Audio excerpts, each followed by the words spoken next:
Yeah, that is a bit much. Yeah. Hi. You guys had a great conversation. I love it. Well, I'm glad something was happening. I'm so sorry I had to swim here. So that was, oh, you're good. delayed. You're good. It's man. fine. It's fine. How's everything been going for you? No, I mean, I'd say, pretty good. I think, what's it called? Just the, I'm like, what's everything? Words are hard. There's a lot going on down there, in general in the LA Yeah. area. You know what I mean? So I know that's kind of a loaded question. Yeah, but, exactly. Maybe I'll start with a little bit easier one. I saw the reel you did about your buddy showing you, trying to show you a video, and you're like, "Oh yeah, I saw that one already." That would have me rolling because that's like me and her all the time. I'd be like, "Look at this." She's like, "I saw him." Like, I saw that. The moon, Alex. Yeah, that's actually Jag, who won Big Brother 25. Oh, that's right. Nice. That's right. I'm full disclosure. I haven't watched Big Brother since the cookout season. That's I all haven't right. either. Yeah. I don't want to say anything about Big Brother. That's okay. I was sure walk away. It's funny because I talk to people, obviously often and about the shows, and it just is funny because like sometimes I'm like, oh, like I don't watch, Big Brother. I'm sorry, whatever, and I'm just like, well, statistically speaking, most people don't, so that's totally fine. Like, I just feel bad though. I feel like I should watch it. There's so many shows. There's so much content. Yeah. I haven't seen a full season of Big Brother since the one before mine. Like it is. Okay, that makes me feel a little bit better. So, and then I was like too scarred to watch for a couple of seasons, and then finally this most recent was probably I guess the one after ours. Probably saw like a less than a third of that, and then but the one that just passed, I saw like the first half, and then like fell off, and it just gone, and so it's Yeah. and there's just so many shows. That's the thing. There's so much content. It was different when the challenge didn't run back to back to back to back every season. When we used to only get 2 a year. Even just one a year. Like I remember when we only had one challenge season a year, just like Big Brother, one a year. That's what you get, Yeah. But now they're even Survivor used to only be once a year, and now it's twice a year, but it's pretty balanced. So It's still, you get some time off in between. But yeah. All right, we digress. Let's go ahead No, and it's get into fine. this. Well, I mean, that will happen. Oh, That's what we do here. Yeah, we're like, if there's one thing we can stand on this podcast, is we digress. You know what I mean? Was that you, Katie? Oh, excuse me. No, this is not good. Real professional. I'm sorry. I keep it real professional over here.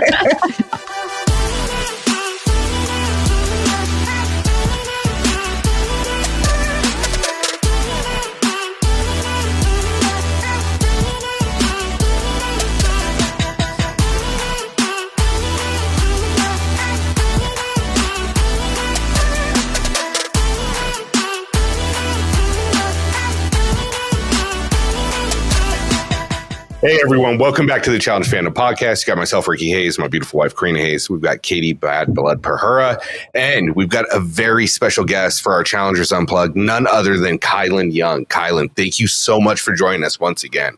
Well, thank you guys for having me. I really appreciate it. Yeah, we love having you on. It's always So much fun. a great conversation, and I always step away thinking like, oh, I definitely found something out about this season or this episode that I didn't know walking into it. You give great perspective on things, so we've got a lot we want to talk to you about.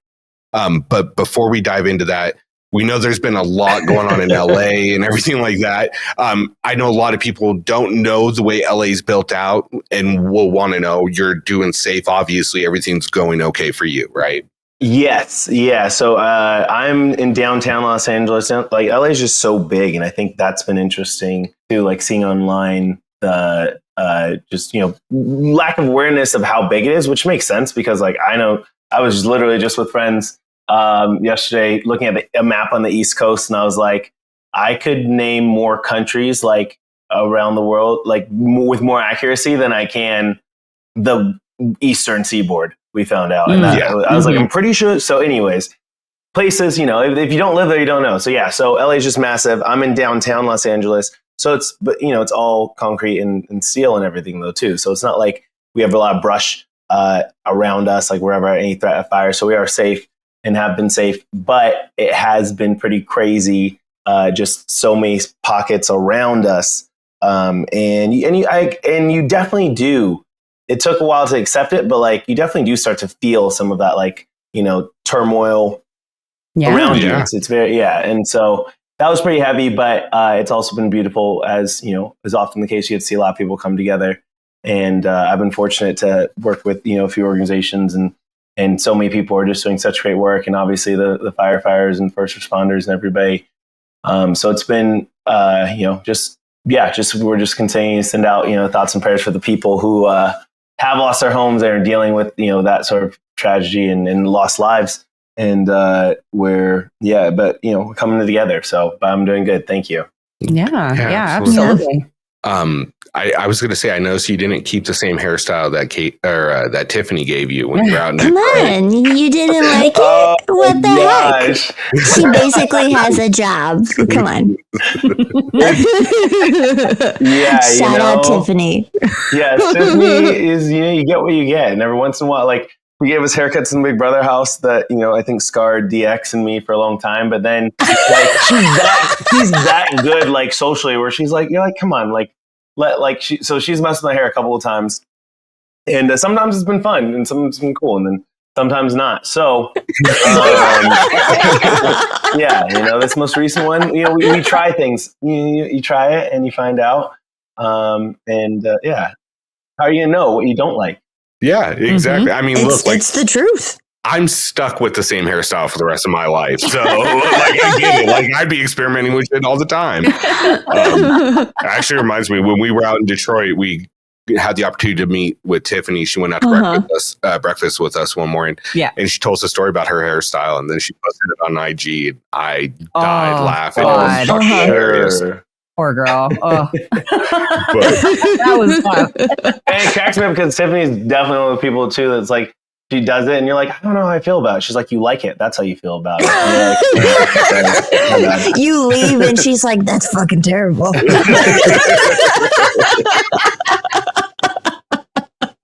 Oh, fuck. Oh, she's awesome. I love Tiffany. She's the best. So getting into season 40, coming off of season 39, where it was basically, it was a no champion season, and then seeing the full cast of 40, what were your first thoughts? I mean, my first thoughts were overwhelm, gratitude. Like, it was, and it's excitement. Like, it's so cool because like I only found the challenge a couple years ago, but like I really, as I tend to with something, especially when I compete in it, I'd really deep and just almost in like an obsessed sort of way, and was taking in as much information as possible.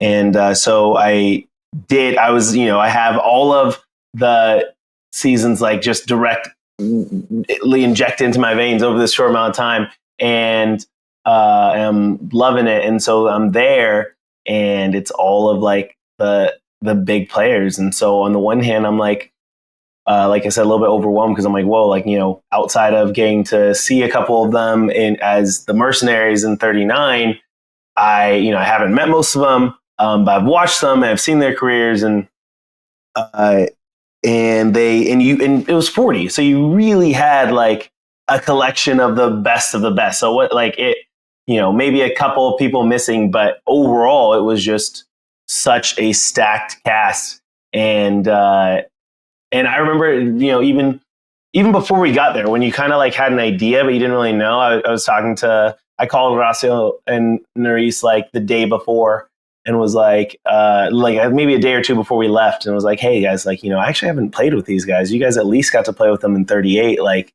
can I hang with these guys? Like, I'm in my head, I feel ready. And they were like, no, like you can. And I was like, all right, cool. And that gave me, a burst of confidence going in. And then when we got there and actually saw them, I was like, all right, like, let's see how it goes. So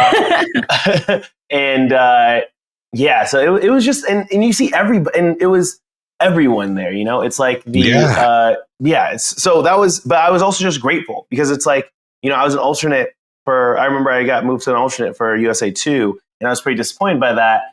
And then got moved because of that. I got onto 39 instead. And, you know, if that hadn't happened, it's like, who knows what would have happened on USA 2. And it's just like, but the main reality is I definitely wouldn't be on 40 because 40 was only people who had competed on MTV. So I felt very just grateful to be there. And like literally there's 40 people here and I am the newest of everybody in the literal sense. Like nobody started later than season 39 because it's 40. And so I just was like, I said it sometimes, like, I'm just happy to be here, guys. Like, I'm not, that was a huge feeling going in for sure. Absolutely. And I can only imagine, like, I know what it's like just for us to sit down and talk with you guys and like how I get anxious and, you know, I wouldn't say nervous, but anxious, excited, before sitting down. And then you sit down and you're looking around at like, you know, CT, Jordan, bananas. And you're like, oh shit, you know, there's some big boys here. You know what I mean? Yeah. But with that being said, I mean, obviously you proved that you definitely belong amongst them. Yeah. Fuck yeah, you did. But I did want to know, because like me and Corrina were talking about this, is you lost Nerys night one, which is like a core member of your alliance. And then like 3 weeks later, you lose Horacio. And you're like, yeah, sorry. Oh, we're going to dive deeper into that one, but you lose Horacio too. So now all of a sudden it's like the three people we knew from 39 it's down to one. How did that make you adjust your game plan? Well, it's funny because you said core member of my alliance. I was like, no, I lost my alliance. Like there was 3 of us. The whole thing. All of it went away immediately. And I think that was, it was devastating. I mean, I literally was so, I'm distraught, like, because we lose Nerys, and I'm also worried about like Horacio. I'm like, okay, like, because on the one hand, it is he's not a super social person, especially in this environment, and it is so Nerys is such a core staple for him in connecting, but at the same time, like, not having a partner in the house can also be a benefit. So I was really just checking on him to when Nerys left, and then obviously when he left, it was just like a struggle or struggle. And so my pivot going in, and I've gotten so many questions, so much commentary on social about me and Michele and Olivia collaborating after 39. And I think it all comes down to like, people forget that there's just, I think viewers, it's easy to forget that like, oh, like, we're not like characters in like a series. Like, it's when season 2 starts, it can't pick up right where it left off. Like, there was almost a year in between the end of filming 39 and the start of 40. So it's like we continued to live and talk and engage. And so where people last saw us isn't where we were when we started. And so I think that even when Nerys left, like, because I give people benefit of the doubt all the time, and I'm just like an optimist, and I'm down to give people, tons of chances. And Nerys is a little bit more, she actually is crazy graceful. And then you can see that, I think, by her relationship, like with Olivia and Michele, and like just so many people growing. But she's a little bit more sharp in like that judgment area. And so we literally asked her, like, when she was leaving, we're like, yo, like, can we actually trust like Olivia and Michele? Do you think? She's like, yeah. Like, is this allowed? Like, work with them. Like she was like, no, like I believe them. I believe that they really want to support you guys. They really want to work with you guys. And I will say to Michelle's credit too, like, and that's like me and Michele, I may have mentioned it when I talked to you guys last time about 39, but in 39, like, the people I talked to the most was like obviously Melissa, and then Horacio and Nerys, and then Michele. Like, me and Michele always got along. And I think her being one of the few gamers, like coming from like a game, like a Survivor, and me from Big Brother, like, she's always been good. We both, I think it's just more natural for us to separate the game and the personal. And so, we'd have conversations in 39, we were in Croatia, that was like, hey, like, you know, like we're talking for an hour or two. And then I'm like, hey, by the way, you know, do you want to, you know, not target us anymore? And she's like, well, like, you know, the problem is you're a threat to Jay. And so, you know, I love you, but I gotta look out for Jay. And it was just such a strong loyalty that I was like, honestly, coming in, I was like, yo, if she can bring that loyalty to me and to us, then like it's worth seeing. But I told her before, like when we got there and before, and I was like, hey, like I'm open to seeing if you are really about this, but I'm not gonna put any faith. Like if there's ever an opportunity, like where I have to take any amount of risk for you, like I'm not going to do that until I have some sort of proof that you actually are committed to following through on your end. And she's like, totally get it. And you will see. And I feel like she followed through on that, like kind of early on. Obviously she was distraught about putting in Olivia, but she also kind of took it on the chin and was really conversing us with about like, hey, I have an understanding of that. And she could have started a fight with Horacio to try and put me in, like, and because actually we had a side behind the scenes thing. There was a weird confusion with everyone on who decided who could go in after the invitational. And we did each chamber, did our group, because the OGs, when they went in, they came out and word was confusing on like, because they're like, CT and Rachel decided, hey, the CT is going to decide for the women, Rachel's going to decide for the men. Legitimately, I think half the house, if not more, thought that was a rule. Like we literally were like, oh, like this is who, and it's funny because that did become a rule later. So I'm like, oh, like, was it always like to this moment? I don't actually know if that was a rule or not, because who knows? We heard you guys don't listen to the rules, so who knows? But they're all, you know, but yeah. So that was like that was a real thought. Was like there was legitimate confusion about this from everybody. So, and she never even brought that up as like, you know, a possibility. She's like, well, obviously, you know, I want to build this with you guys. And we would have conversations throughout. So for me, and the other side of it too, that I feel like people forget who are watching is that like, I'm like, who else am I going to work with? Like, I don't know anybody. And not only do I not know them, but the ones who I may have met or have some relationship with, they have anywhere from a year to decades longer relationships. I'm not going to get in the middle of that. I'm already not the best in these like social sort of situations. So I'm just like, what did you guys want me to do? What did you expect me to do? Like, yeah. So it was, yeah. So I have, you know, what is it? This person I have a relationship with, these people, and they really were expressing like, hey, like this is what's important to me, is like letting you know that like, you know, we want to follow through on this. And then at the end of the day, like I'm such an actions over words person. And not only, you know, did I have all these conversations with Michele where she was like very upfront and honest about things she didn't have to be, but, and same thing for Olivia. But then like, if you look at the tallies at the end of the game, the only person that ever had an opportunity to do anything for me was Michele when she, I guess Tony, but Michele, when she put me when she was a target and she won her elimination and she had an opportunity to pick me, and it was just she said it up front. She's like, well, obviously Kyland's off the table. So I'm like, and you know, it's like I won the next challenge, so it wouldn't have mattered, but at the same time, it was like, wait, we didn't know that. So it's like she had an opportunity to show with an action. She did. And I was like, so I got her, and luckily, you know, for both of us, like I won maybe one or two times after that and got to help her, you know, be safe. So it was for me, like, I don't know. I love the friendships, and I have no problem like separating, just like Michele in 39. Like I have no problem separating the game and the friendships. But when you have friendship and loyalty that you have verified with actions, I'm like, well, why would I not? Why would I do anything else?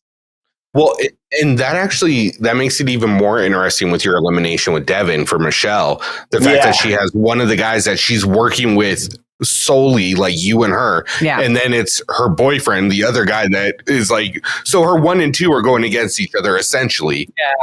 So that's got to be tough. And then she still shows the loyalty. Devin, and then she takes out Naya. That was like funny thing that we realized later on. Like, oh wow. No, I didn't even think about that. Yeah, crazy. Wow. And like when you're in that situation too, like for me, I'm just like, hey, honestly, like I am, and once again, maybe I'm too graceful or whatever, but I was like, I don't really care like who you're cheering for between me and Dad. Like, it's your boyfriend. Like, what? Like, what else would you do? And come on, why didn't you get mad at her? Why didn't you want to start drama? Exactly. I don't want to be fake. You know, that's the thing. I don't want if someone upsets me or does something, then that's different. But it was, but she was, you know, very adamant up front about like, you know, cheering for both of us. And like, she's like, hey, like, obviously I'm closer to him. I do want to follow through on this loyalty for you. So like, I'm not going to help. I'm just glad that that you guys are doing it. That way I don't have any role in this. So the game, you guys will decide on your own. So it's just kind of, that was, she came in with just, like I said, such strong, consistent support. And I don't know. I can't shout her out enough just because I know how much hate she's gotten over past seasons. And this season, it's like, yo, she wins the most eliminations besides Corey. They tie for 3 eliminations. She has 3. All 3 of them are people with, you know, a similar amount of experience or that have, all 3 of them are bigger than her. And there is some physical aspect in each one, even if it's nothing crazy. And she does work every time. And she took Hawks in and, you know, not having the dailies. Then obviously we saw her in the final have the 2nd highest performance of all the women. And that's like, I'm like, people got to put respect in her name. You gave me a thought I can't believe I'm going to say this. Oh. But I feel like Michele might be the Taylor Swift of the challenge. Wait, tell me. Elaborate. Because look at all the hate Taylor gets all the time for all the fucking headlines she does. She can't do anything right. Doesn't matter if she does it right, it's wrong. People always say they don't like her music or she only writes about breakups and shit. But then you dive in and she's a wonderful human and she does great things and her songs are more than about boys. And Michele she might be, guys. I feel like that's a bit of a reach, but I love the direction you're heading in. Do you see what I'm saying? I would really love this comparison. Yeah. Well, I was about to say, please make sure you guys send this to her. She's going to cry with that comparison. She is a Swiftie all the way through. And that is hilarious. And you know what else I will say? Because I don't know Taylor Swift at all, but one of my friends, Todrick, knows. No, I mean, I don't know her like personally. Okay, I accept that. My friend who I used to live with, Todrick, knows her pretty well, and he was saying, he's like, you know what's crazy? He's like, she's smarter than anyone realizes. He's like, she's a genius. Like she doesn't do anything on accident, and that's all how she's gotten to where she has, and like it's just good. Welcome to the Challenge Fandom Podcast, where we're not going to talk anything about the challenge anymore. We're just going to talk about Taylor Swift, and we're going to educate Kyland. All right, I'll make no comparison. Let's hear it. I do think that Kendrick Lamar takes a page from Taylor's book on like how to do Easter eggs for his albums and his verses. So I will give you that, and we've had that discussion before. But anyways. So, as far as he referenced in, I think it was Euphoria, the next 3 diss tracks, just like he gives out little Easter eggs in his theme. For future projects. Yeah, for future projects. But who knows? It's all BS too. It could be because like I heard, GNX 2 or the second part of GNX is coming out on December, whatever, because of this and this. And it sounded really convincing on TikTok, but it didn't happen either. So there's that. Something on TikTok didn't happen? Whoa. Crazy. What? Themes on the internet aren't true? Wow. Crazy. I know you wanted to kind of ask Kyland a little bit about kind of going back into, eliminations. There were some crazy, weird eliminations this season. But one of the ones that I wanted to talk about was the Horacio and Derrick elimination, just because it was so controversial this season. And there's still like so many questions about what really went wrong and, like how some of the players that were there feel about whether or not the elimination should have been like restarted, like reset and restarted from the beginning when they're was issues with his ball and stuff. So I just kind of wanted to open it up and see how you felt about that elimination. Wait, what? What elimination? I'm just kidding. No. Chris blocked it out. No. Yeah, I mean, you know what's crazy is it is. Oh man, I'm sorry. I have so many thoughts right now. Did you ever hear Derrick? Did Derrick ever talk about? Oh yeah, Derrick. He talked about it in his podcast. All right, good. I can't remember if this was private or not. Yeah. So like production for first time 40 seasons called them in to check out the elimination. And I think the part that like sucked was just how the like watching it just it gave more details, but it didn't give clarity as far as like decision making, because it was like essentially they're like, hey, we had this many, the ball was stopped for this many seconds. This person didn't move for this many seconds.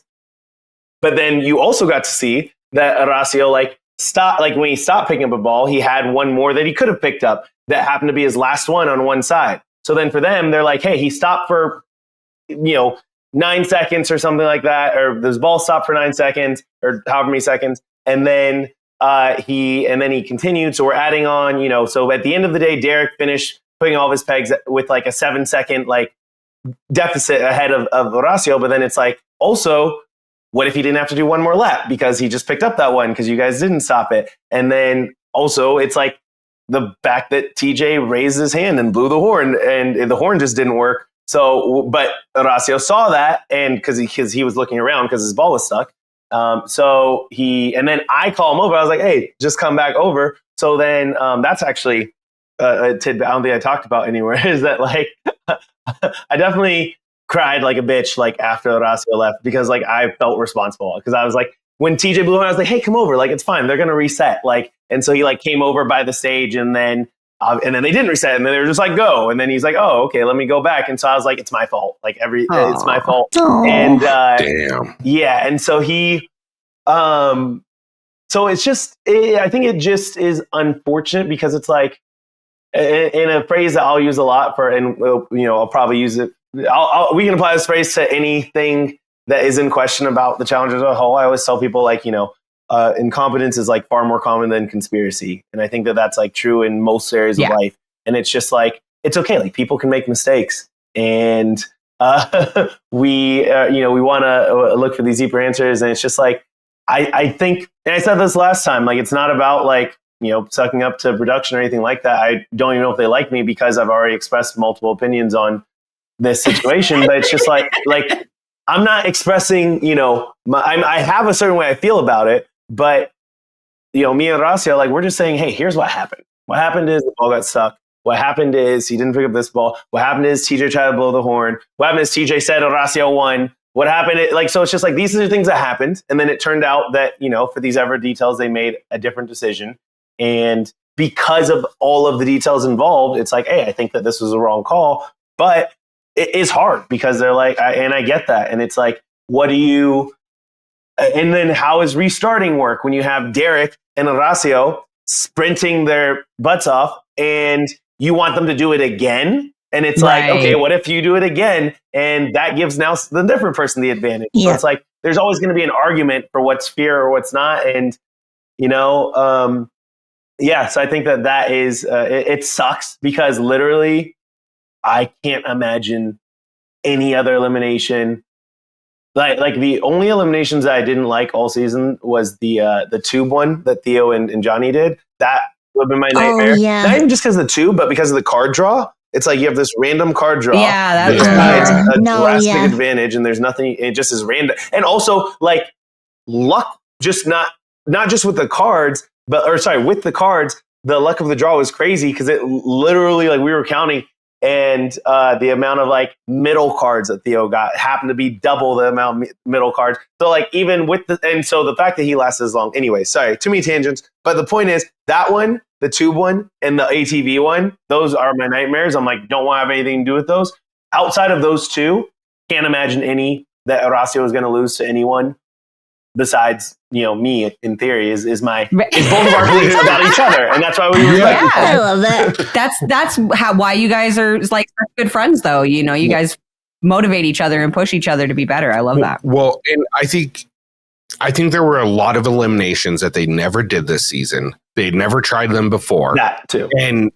And I don't know what the process is for production on testing these. Yeah. I know like on different shows like Survivor, those shots of people running through it as the preview is PAs running through and testing it out. It's not clips of you guys actually doing it. Right. But and they do a lot of tests is what I've heard. Like they have everybody doing it, like multiple people doing it. Is what I've heard. Grant, I don't know if that's true, but that's what I've heard. For Survivor. What was that phrase that you just used? Was it a conspiracy or? Yeah. But I mean, and look, I kind of equated to the conversation we had about the NFL earlier. Like there is a certain amount of error that's going to happen in every game. Right. There's going to be a missed call. There's going to be someone places the ball a little bit further back than it actually was. It's just human error. But it doesn't mean that it's rigged. Like, it doesn't mean that like it's a lack of integrity. Like I think they're like, oh, this is making everybody question integrity. It's like, no, it's not about that, guys. It just is like, hey, mistakes happen and that's okay. Like it sucks and people are going to be upset because they have emotions. Like because we're already going down this road. I'm going to go a little bit out of order on this, but that kind of brings me to the Jenny one, right?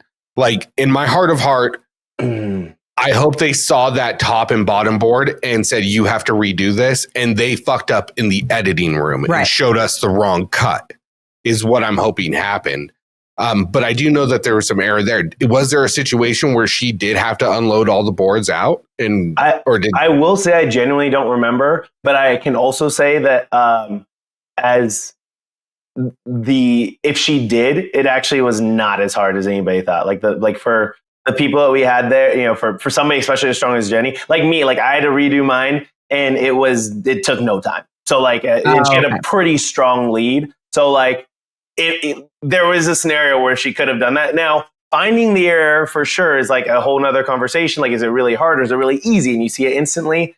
I think that's, you know, another part of the conversation. And then in addition to that, for the judgment, I think another thing that people couldn't realize is the boards, when you had your puzzle complete, which was a clever idea on their part as far as like making the puzzle harder, the edges wouldn't line up. So it's not like you had just flat boards. Like the edges would be this. So I think that it would be really easy for someone, whether like even if they didn't have to redo it, a judge like looks at it and is like, oh, that piece just needs to slide over. And then it's fine. Mm-hmm. And not realizing that like that wouldn't have been enough but the color is right. The angles are close enough. So like that makes a lot of sense. I'm guessing that was more it. And then also if there's a gap there, like I said, like it is, and that's the thing that you just don't know what would have happened if you changed this. And so it's like it's hard to tell. Well, and here's my thing is, look, no show is above making a mistake in the editing room. We've seen Game of Thrones with characters holding Starbucks. Even like $1 million productions or multi-million dollar productions make mistakes. We've seen it in movies. I mean, TV shows. Yeah, like the Hanging Man in the Wizard of Oz is really like, you know, someone forgot to take something down, like a grip forgot to take something down. But anyways, and more props. I swear this. I was like, I hate it whenever I like try and say something like objective and people feel that it's like, you know, PC or something like that. But the production team works so hard. Like the staff on site, the people building, they're out there in this 100+ degree Vietnamese weather with the sun and or Philippine similar weather. And so I just want to give them so much props because it's like you said, they haven't done this before. So like you have both the designers designing something never done before. And like, you know, I made the comparison to Survivor, but Survivor, I think that's the show I don't really watch that much of, but I think they've been in the same place for the last 10 years or however long, a long time. They've been in the same place with the same staff working multiple times. And the challenge is a different country every year and so it's a brand new staff that's hands-on for all these things. And they're making brand new challenges and eliminations all the time. And, you know, they have it's not like a turnkey sort of thing. And so that leaves, you know, they're doing something really challenging and for themselves too. So I don't know, that staff especially that staff that's on the ground putting in the work. Like I do want to give them credit and for navigating something so tricky. Oh, 100%. The logistics that the production on the challenge has to go through is far beyond any other show. I mean, Survivor doesn't change locations. Most of their, dailies or whatever you want to call it are the same thing with a different variation in it. So they're pretty simple. They're very simplified. You don't really see like swinging off a semi and shit. Jumping cars off a cliff, like literally. I'm sorry, you guys made me think of something that I have to ask Kyland about. Speaking of jumping off of semis and flying high, defying gravity. Oh my gosh! Don't get me started. I may have seen a little on the tickety talk that you might be a fan of Wicked, so I had to bring it up. Are we going to start our own podcast about Wicked? Yes! That could happen. Yes! Did we just become best friends? Do you want to do karate in the garage? Oh, yes! Set bunk beds. I'm so excited. So much room for activity. Exactly. Yeah, I got an apartment and I literally don't want to get a coffee table because I was like, I like having this room for activity. I don't know what. I literally don't know what for, but I was like, I don't know. I like having this whatever you want. Okay, you want a life hack on this one? Yes. Oh, yes, please. Get an ottoman that has like a little open thing so you can store stuff in it, but it also doubles as a coffee table or a footrest. Or you can just push it up to your couch and elongate your couch so you can stretch your legs out. Like, look, we got Chip and Joanna over here. Wait, an ottoman is like the soft thing on top. Yeah, it's a little like, that's a little soft on top or whatever. Yeah, and then we just have like a little tray. I was gonna say, get a cutesy little tray. Remotes or drinks, and then if we need to lay it out, we want to lay down, we just move the tray to the counter and done. This is really doing something for me. Okay. Interior design with the challenge on the podcast. Right? We weren't going to talk about the challenge anymore. Yeah, but wait, what? Just anything about Wicked. Yes, I love Wicked. I don't know if there's anything specific or if we just want to talk about it later. No, I just wanted to talk about any of it. I was just excited because I made a silly little Instagram reel of you guys doing that challenge too, defying gravity. And then when I saw you liked it, I was like, oh, full circle. It was a yeah. So I mean, I've seen that movie a lot in theaters. It's so it's good. amazing. I tear up every time. So it's and that's just part one. Yeah, we still have to wait for part two. And that, if you thought you ugly cried in the first one, well, just strap in. So I've heard that, and I'm legitimately worried. I was like, wait, what do you mean it's more emotional? Have you seen the actual Broadway musical? You know what's funny is I did in high school. I had a trip that basically we had a state testing or whatever in California. And not Broadway. I mean, I saw it in Pantages. Yeah. School. So this is 15 years ago or whatever, or more. And I had no idea. I'd never seen any musicals. No idea, going in blind, and didn't know what it was about. So I was just watching it, and I was like, "Wait, is this about the Wizard of Oz?" I was like, "Is this about the Wizard of Oz?" Hold on. So I was like, my brain was exploding as I was like, "Wait, it's not what you thought." Hold on, and everybody, And then when Defying Gravity came on in that, I was blown away, and I was like, is there a sequel or something? Because I didn't know what intermission was. I was like, where's the next part? What happens? I was literally what? Yeah, so that was this makes my heart so happy. So that being said, somehow I'm not a big musical theater person in the sense of listening to a lot of soundtracks outside of Hamilton, another conversation. But I have almost no recollection of what happens in the second act. I'm kind of jealous. Yeah, no, I'm like, I kind of want to just wait and see, honestly, I kind of want you to be a little guinea pig to test this out, because that is one of those things that I wish I could experience it for the first time all over again. Yeah, I get that. So, yeah. Oh, I'm so happy right now. This makes my heart so happy. Oh, it's me and Kyland, I think, geeked out on DUNE for about 15 minutes last time. There you go. So this is that. We did watch DUNE. I don't know if I told you. We did watch DUNE in Vietnam. Did you? I finally did too. Oh, in Vietnam you did? On our weekend, our very first weekend activity, We watched Vietnam. Or we watched Dune. Oh wow, Dune 2, because it's yeah. The only thing I kept wondering is like, how the hell do they get off the sandworms? Other than that, it was all plausible to me. Anyways. Very plausible. That's subjective anyway. Getting back to the challenge, you end up winning 14 dailies, one directly because of you. And you have 3 individual dailies. And if I remember, the first one was where you had to climb up, like it was like almost like a Super Mario course where you had to climb up and then zip line down and get the coins. The second one was the mini final. And then the third one was tight spaces or something. It was the coochie tunnels. I remember. The coochie tunnels. Yeah. Oh no. Yeah.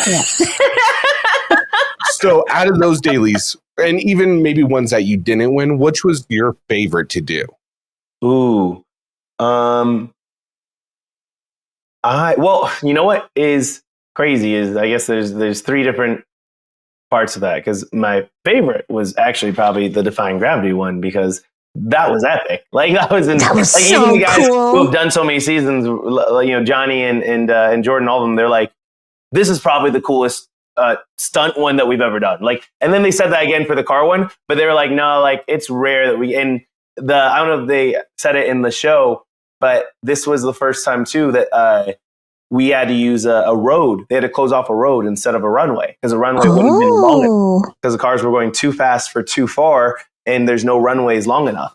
So they just had a full road that was like, it was like 1.5 miles or something. It was a good distance because the cars were moving. So that was insane and awesome. And also my finger did actually clip the one that I missed, but dang it. And we did talk about that, but they were like, well, you have to break it. And I was like, well, like I touched the corner. I cracked the corner, like Derrick, when we drove back, because they drive back in different sides, he's like, yeah, it's like cracked in the corner. And I was like, bet. So we both got it, thinking that we were going to, all 3 of us go again. And then they were like, no, because it didn't crack. And I was like, all right. But, so that's like the favorite, because it's just insane. And like, where else could you ever even do something like that? And then, but my favorite of the ones I won, I think, was the Mario one was pretty dope. Like, it was just it was like an insane. And then once again, where can you do that? Like on that scale? Like I've done, some obstacle courses, but this is like stacked 100 feet high or whatever on these, and you're climbing the climbing rocks and the net, and then you're sliding down the pole. Like there's so many parts to it. And then at the end, you jump down you're clipping in and jumping off of the edge, like Superman through the boxes. Like all of that was so fun. And yeah, so I think that was fun. And most meaningful was the mini final, but that was just for so many reasons. But for me mentally, that was huge. But yeah, that would be my thoughts on my favorites. Yeah, I mean, I think the swinging on the truck one, you so can't. fun. How can you top that, right? Like that's every kid's dream. Like that's going to like NASA space camp when you're a kid. Like everybody wants to do it, right? Literally. No, I just want to piggyback off of that really quick, because you actually did a couple eliminations this season as well. Not as many as last season. Not as many as last season, thankfully, actually. And I did actually notice, I didn't notice this like through the season while we were watching it, but when I was going back over, getting notes and questions and everything ready, I noticed that you were only targeted during the team portion. But once you guys went to individual, you didn't get targeted a single time. That's impressive. Especially because you won 3 individual limbs. Like you were clearly a threat. I also couldn't be targeted in the individual portion except for one time. Yeah, I guess that's true. that felt like a brag, and I guess it was. I didn't mean to, but I think, it's an important distinction. Yeah, no, it is. But the first elimination of the season, obviously you beat Darrell, and then you beat Devin in the cable connection thing. But I'm curious, what was it like going in against Darrell and beating him again? Oh, like you've become like Darrell's kryptonite, honestly, at this point. I mean, it's wild because it's like that was one that I didn't want to go against either of Darrell or Nehemiah were my options. And so I was like already kind of down about that. And then it's funny because I almost went against Darrell at the beginning with the Tony and Avery situation. But I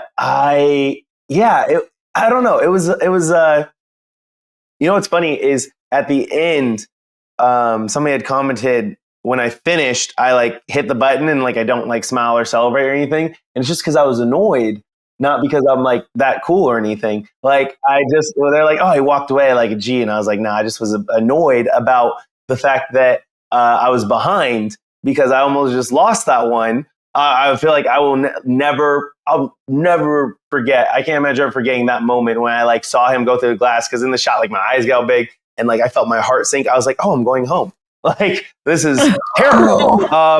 And in math.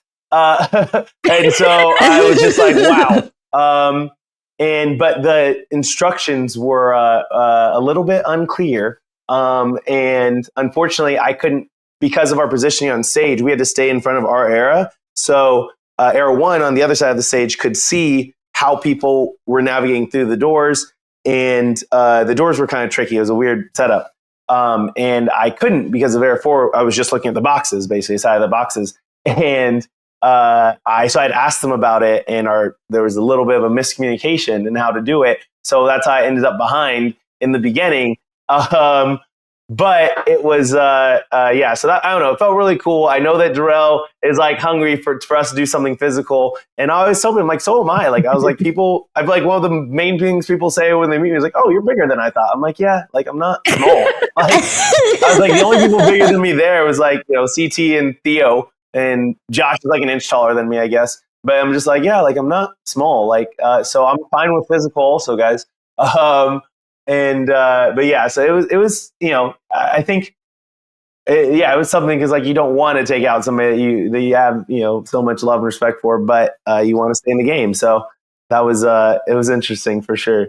Well, and then you beat Devin. So you keep like this continuation of beating champions from previous seasons. Like I think you're on like the longest streak of beating champions in elimination. Yeah. I mean, I don't know that for a fact. We don't know the statistics. I'm throwing spaghetti on the wall here, but it sounds great. It does sound great. I think we're going to just say that. It's like the champ player.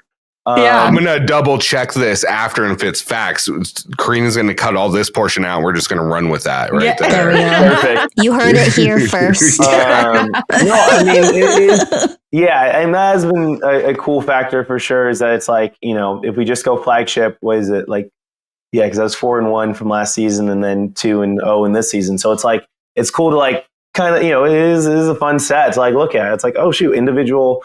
And they've all been individual, like in the flagship. So it's like kind of cool to have those, numbers running. And even though you're not supposed to be in elimination, but I've always said, like, I think it's the coolest part of the game. Like, so our eliminations, like, those are my favorite thing to watch.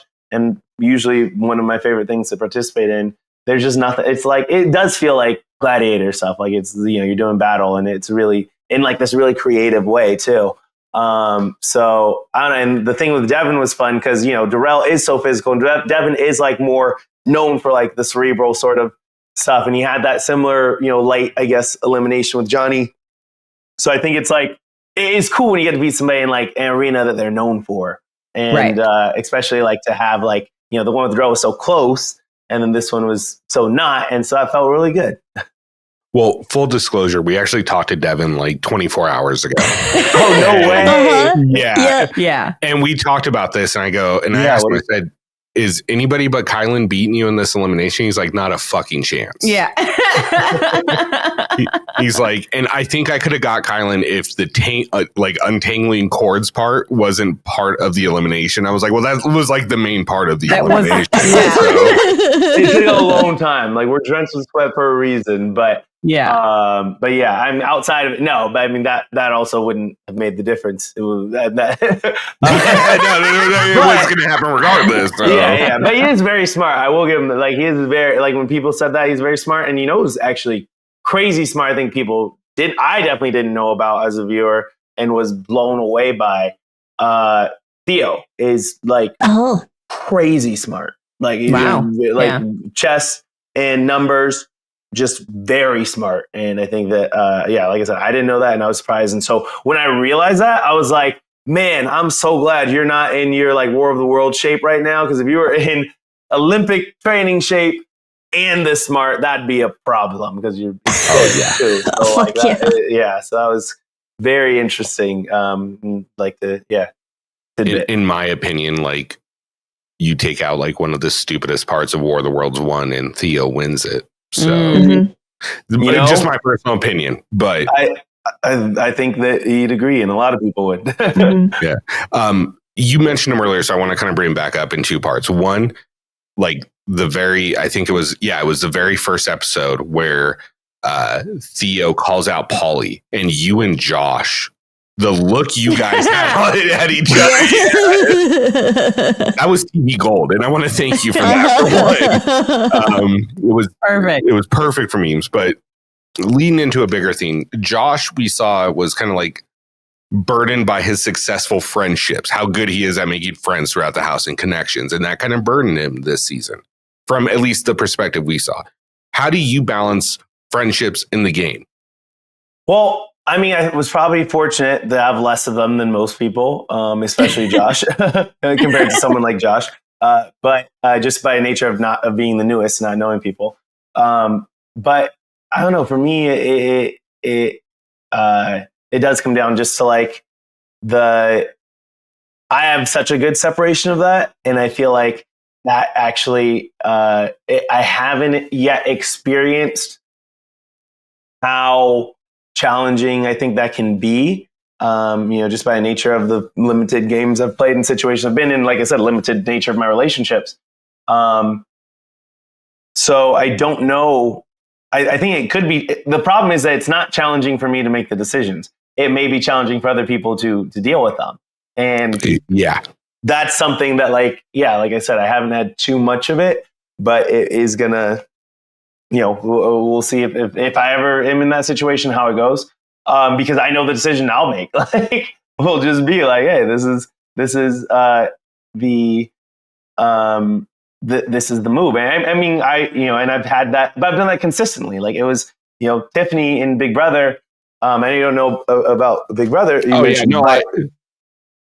it was just like Tiffany was the closest person to me in the cookout, closest person to me in the house. And I was just like, I asked her, I was like, hey, like who is like, I want to sit in the final two with my biggest competition. Is that you or is that X? And she's like, oh, that's X. And I believed her. And it was funny because she was lying because she didn't realize that like I actually wasn't emotional and that I meant what I said. So she's like, oh, wait, he actually did want to sit next to me if I told him that I actually was the best, because she was. And so it just was like, I think that is the way I make decisions in the games in general.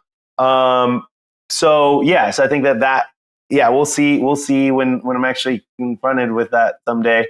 I wouldn't mind avoiding it, but I also try and let people know that I'm like, hey, like I'm going to tell you probably the direction that I'm going, or at least the principles that I'm making my decision off of.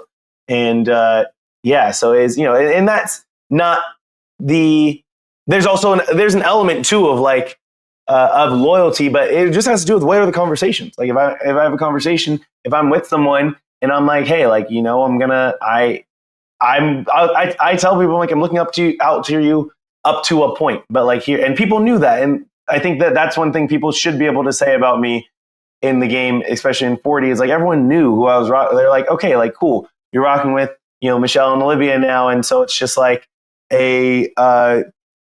I'm not going to ask you, to be your number one, but like, can I be number three? Or in the guy's side, it's like, okay, you're close to this person. Like, I know that if it's anybody but this person, I'm like, yeah, like I can tell you that. I can give you that for sure. No, and that makes sense. And I think you're right that having the conversation, and if the friendship is there and it's strong enough, they'll be able to understand. I do like the fact that you and Michele were the only ones that kind of called Josh out, like, bro, you're not going to stick up for Casey. You're ride or die. Oh my God. You were the only ones that at least we saw. Yeah. No. That's real. And I think it was, it's crazy because I think to your point, that you just said about, your friends looking out for you or looking out for your best interests. It's like, I loved CT. I think it was in his, like, what was the homecoming or home show that they did? Yeah. Home turf, yes. Yeah, in home turf, CT said something like, you have friends. It's like, but if you're my friend, why would you want me to do anything other than what's best for me? Like, and I think that that's a real statement. I think that's a real thing to say. And so if there's a situation where you're directly like, and everybody's going to play different. Everybody's going to have what the risk that they're comfortable with or not. But I think that that's the whole point of a friendship too, is, one thing I'll say a lot. People ask, like, how are you with like trusting people? I say, well, I trust everyone to be who I know they are. And it's just like, so I know that they're going to be this. And so the thing with Josh and the Casey situation was like, wait a second, Casey made it very clear to me that, like, if I take an action against Josh, like, she will take that personally and that would hurt the possibility of us having a working relationship. And I was like, obviously, yeah, that's your number one. I respect that for sure. And then to not see that reciprocated, like, was surprising, I think, to her, surprising to a lot of us. But at the same time, it was kind of like, I get it. It's like, like, you have an opportunity, you want to look out for yourself, and that's okay. But then you have to recognize, like, other people will have feelings on these decisions, because it is. And the thing about Josh is that he is so loving. Like, the reason, people talk about him crying, that's because he's like that passionate. He cares about people that much. Mm-hmm. And he cares so much about everyone. So it's like, and that was the distinction that, like, I'm hoping that he left this season understanding, is what I told him on the show, which is like, you can be friends with everyone, but not allies with everyone. And that is 100%. The situation that he found himself in. And I think that, and so sometimes I think that people misuse the words. And I think that sometimes, like, even like Corey's yelling at Josh, like, oh, like, you're not my friend because, like, you're not looking out for me. It's like, well, I think he's like, which is very common for communication. Josh is upset because he's like, well, that's not true. I'm your friend. And I think it's Corey, was using the wrong word. He's like, hey, like, because you're not my ally. You're not a friend to me in this game for my game purposes. But, like, the friendship is still there. And I think to Josh's credit, I will say he's somebody, probably because he came from Big Brother, that I put, like, with Michele as far as, like, one of the top people to be able to separate game and personal, to have that difference. So, like, he in the game, they do mix in the game for him. But outside the game, like, me and Josh, we talk, and, like, it's all real, genuine love. And I think I see him holding no hard feelings for anybody pretty consistently. And I think that is surprisingly rare in this space, which leads me to believe it's much harder than anyone would really be able to guess without being in the situation. And so, props to him for being able to do that so well. Yeah, no, I mean, everyone we've talked to that's done a season with Josh, including Devin, where they had that huge blow up on, what was that, 36? Double Agents. Yeah. The 36. He's like, no, he's a beautiful person. He's a great guy. He's really caring, loving, and all of that. And he is super passionate about people and his people. And, so we've never heard anything against that. It's just, I think the way I looked at it was, Josh was blessed with the burden of being so good at making connections and so good at making friends because he is a good person, that it plays against him in a game where multiple of your friends are all on the same season on competing sides. And that's why I had to call it Johnny for, because he was like in while we were there, and then even after, because he's like, well, everyone was trying to make Josh decide, and it's not fair. Like, I never put him in that situation. I was like, yeah, what's one thing that he did that you didn't want him? Like, I feel like that's an easy thing for people to forget. Not just him, but like anybody. It's human nature to ignore things that, like, are going in your favor and to, turn a blind eye. So it's like, of course you're not upset because this person is not doing anything to upset you. Right. So that is, it's not about, like, because if it was different, I feel like you probably would be upset, and that'd be very normal and understandable. Mm-hmm. And if anything, I think it's kind of like, I do worry that I'm like, I wonder if this is a weakness for me, because I'm like, I have such a easy time logically pulling away, like, understanding something. And so I'm just like, oh, like, I get it. They're doing this for them. And I don't like it, but I'm not supposed to like it. And that's, not the priority. And so I don't get upset at people just for doing something like that. And it's crazy how often you see, getting upset can be a deterrent for people because they're like, oh, I don't want to make this person mad. Yeah. Mm-hmm. Well, I mean, yeah, we've seen it in multiple seasons, multiple different times. Yeah. Sorry, I just lost my train of thought. I did have one more, but I'll let you go ahead. Sorry, just Squirrel. I got lost into what you were talking about. No, I'm sorry I cut in. Yeah, because you're talking about Josh and how Devin, everyone compliments him and he's a sweet person. He got it back. You Right did here. it. Thank You did it, Kyland. Thank Good job. So my question was, in referencing Devin again, because we talked to him, he had an interesting theory, and I kind of want your perspective. He goes, look, if you look at all the other shows that they're pulling, except for like the OGs, like Real World Road Rules, but the more recent shows like AYTO, where Devin came from, Tori came from, and then you look at Big Brother and Survivor, like AYTO and Survivor, like Survivor is 40 days max, and it's gotten shorter since then. Yep. Where Big Brother is 101 days. And he's like, my theory is, and why Big Brother does typically better in the challenge is because they don't even get warmed up till about day 45. Yeah. And then they start playing the game. Yeah. I wanted your thoughts on that. Sorry. Okay. So I have multiple thoughts. The first one, I guess, sorry, the part that stopped me was like, don't get warmed up till day 45 is not true. But but I'm sure that's not what you meant. So I think, absolutely, I think that is a very astute observation. And I actually really have appreciation for Devin, who Big Brother sucks. Like, acknowledge, like, 'cause I'm like, if you look at the stats, Big Brother does well in the challenge. Like, and so, from pretty early on, and one of my favorite scenes, I think, is I'm blanking out on if it's Final Reckoning or the one before Vendettas, where Pauly and Natalie they're like they have to stand on like the top of that pyramid thing, and he's like trying to make a deal. Final Reckoning. Yeah, he's like trying to make a deal with the other finalists, and like, this isn't Big Brother, like you can't do deals. And then like after they're standing there for like another hour, like, all right, what about this deal situation? Like, yeah, that's like real and it matters. And Big Brother comes in that way, but also for sure Big Brother comes in to make the deals. And I'm going on this slight tangent to defend Big Brother as a whole, because people look at Big Brother and they always like, because propagandists, Devin and Wes have been very good at talking about Big Brother's like sneaky and all this gameplay. I'm like, you guys actually don't watch Big Brother. Yeah, like there is some, clandestine like activities and stuff, but you forget one of the major parts of Big Brother that's different than for Survivor, for example. They're both like these strategic, strategy, social games is Survivor. I don't watch the newer seasons, or I haven't watched a lot of seasons, but what I've been told very often is that Survivor is very good about not holding a grudge, like in terms of voting off of a game move. Like if somebody stabs you in the back, you're like, dang, that was a good move. You got my vote. And Big Brother is the opposite. Like you do something super snaky, that's how you lose votes. That's how we have, Paul and other people that have lost votes, like because they did the sneaky move. And so it's like, actually, I'm always trying to tell them, I'm like, no, like, yes, it's a strategy game. Yes, you're playing, but like, no, you're not trying to do super snaky stuff, because oftentimes that can bite you in the butt as far as it has so many. So that was my little side note. But going back to the days, I think that is a huge advantage. I think that it is like, I notice in the, like, cause I'm 80 days in the house in Big Brother. And it's just like, in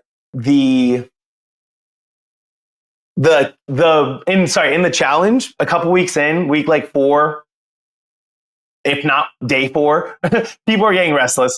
They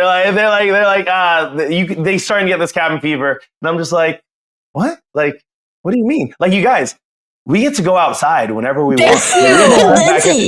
That's my go-to, because I'm like, people don't realize in Big Brother also, we only have the backyard about 2 days a week. So like 5 days a week, we don't have sunlight. We don't have any fresh air. We're just locked in the house. So I'm like, yo, guys, we get to like go outside like whenever we want. We have, they do catering. They bring the food, so you don't have to cook if you don't want to. Like, yeah, people can drink. Like, I'm like, this is like, yeah, such a freedom like that we have here. And people are like, oh, I'm going crazy. Like, this is. And I'm like, what? We get music on the weekends.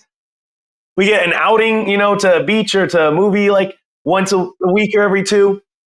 So I'm just, bars. Yeah. So yeah, bars. So it is so much different. And the other thing, the warm up thing that got me though, that is actually on the flip side of that is, I realized though in the challenge, you actually don't have to be on 24/7. Like you play the game or you do your daily, you clock in for your conversations. And then when you're not doing your conversations that are game related, people are just kind of vibing. And like, there is like strategy in the game, but there's not so much that like, you can't do that. Like that you can't like, and Big Brother, like if you're not going to have a real shot at winning if you aren't playing the game 24/7 for 3 months. And so it is, so that's something I actually had to unlearn. And I think that a lot of the vets like did help me just observing them, I realized it. And then some conversations with them, I realized I'm like, oh, actually like you can, and that actually can make it even a more enjoyable experience. So yeah. Those are the thoughts. Well, that leads me into a question. Can I ask something? Yeah. I just want to know, like you talk about your days off and stuff. What are some fun things that we didn't get to see this season? So, like some of your favorites that just were like random. Okay, yeah. I mean, it's not like many. Like, this was, I think, like one of the longest. Like, I don't know where it landed, but it is like somewhere in like the higher top 5, top 3 sort of long seasons. It was. So we're 11 weeks or whatever. The first week in the hotel, and then like 10 plus weeks there. As far as all the weeks in Vietnam, which is every week but the last one, basically, we don't go out like every weekend, and we do the bar outings and stuff, but those are after dailies, so everyone's very tired usually. But the outings, like I said, we did the movie. We actually didn't do a lot of outings. I will say because we did the movie day. We did a massage day when they took us to like. Ooh.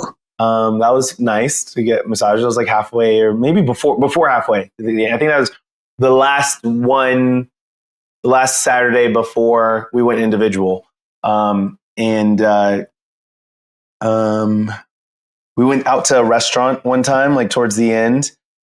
So that's always fun. I think we may have done 2 restaurants. I remember one for sure.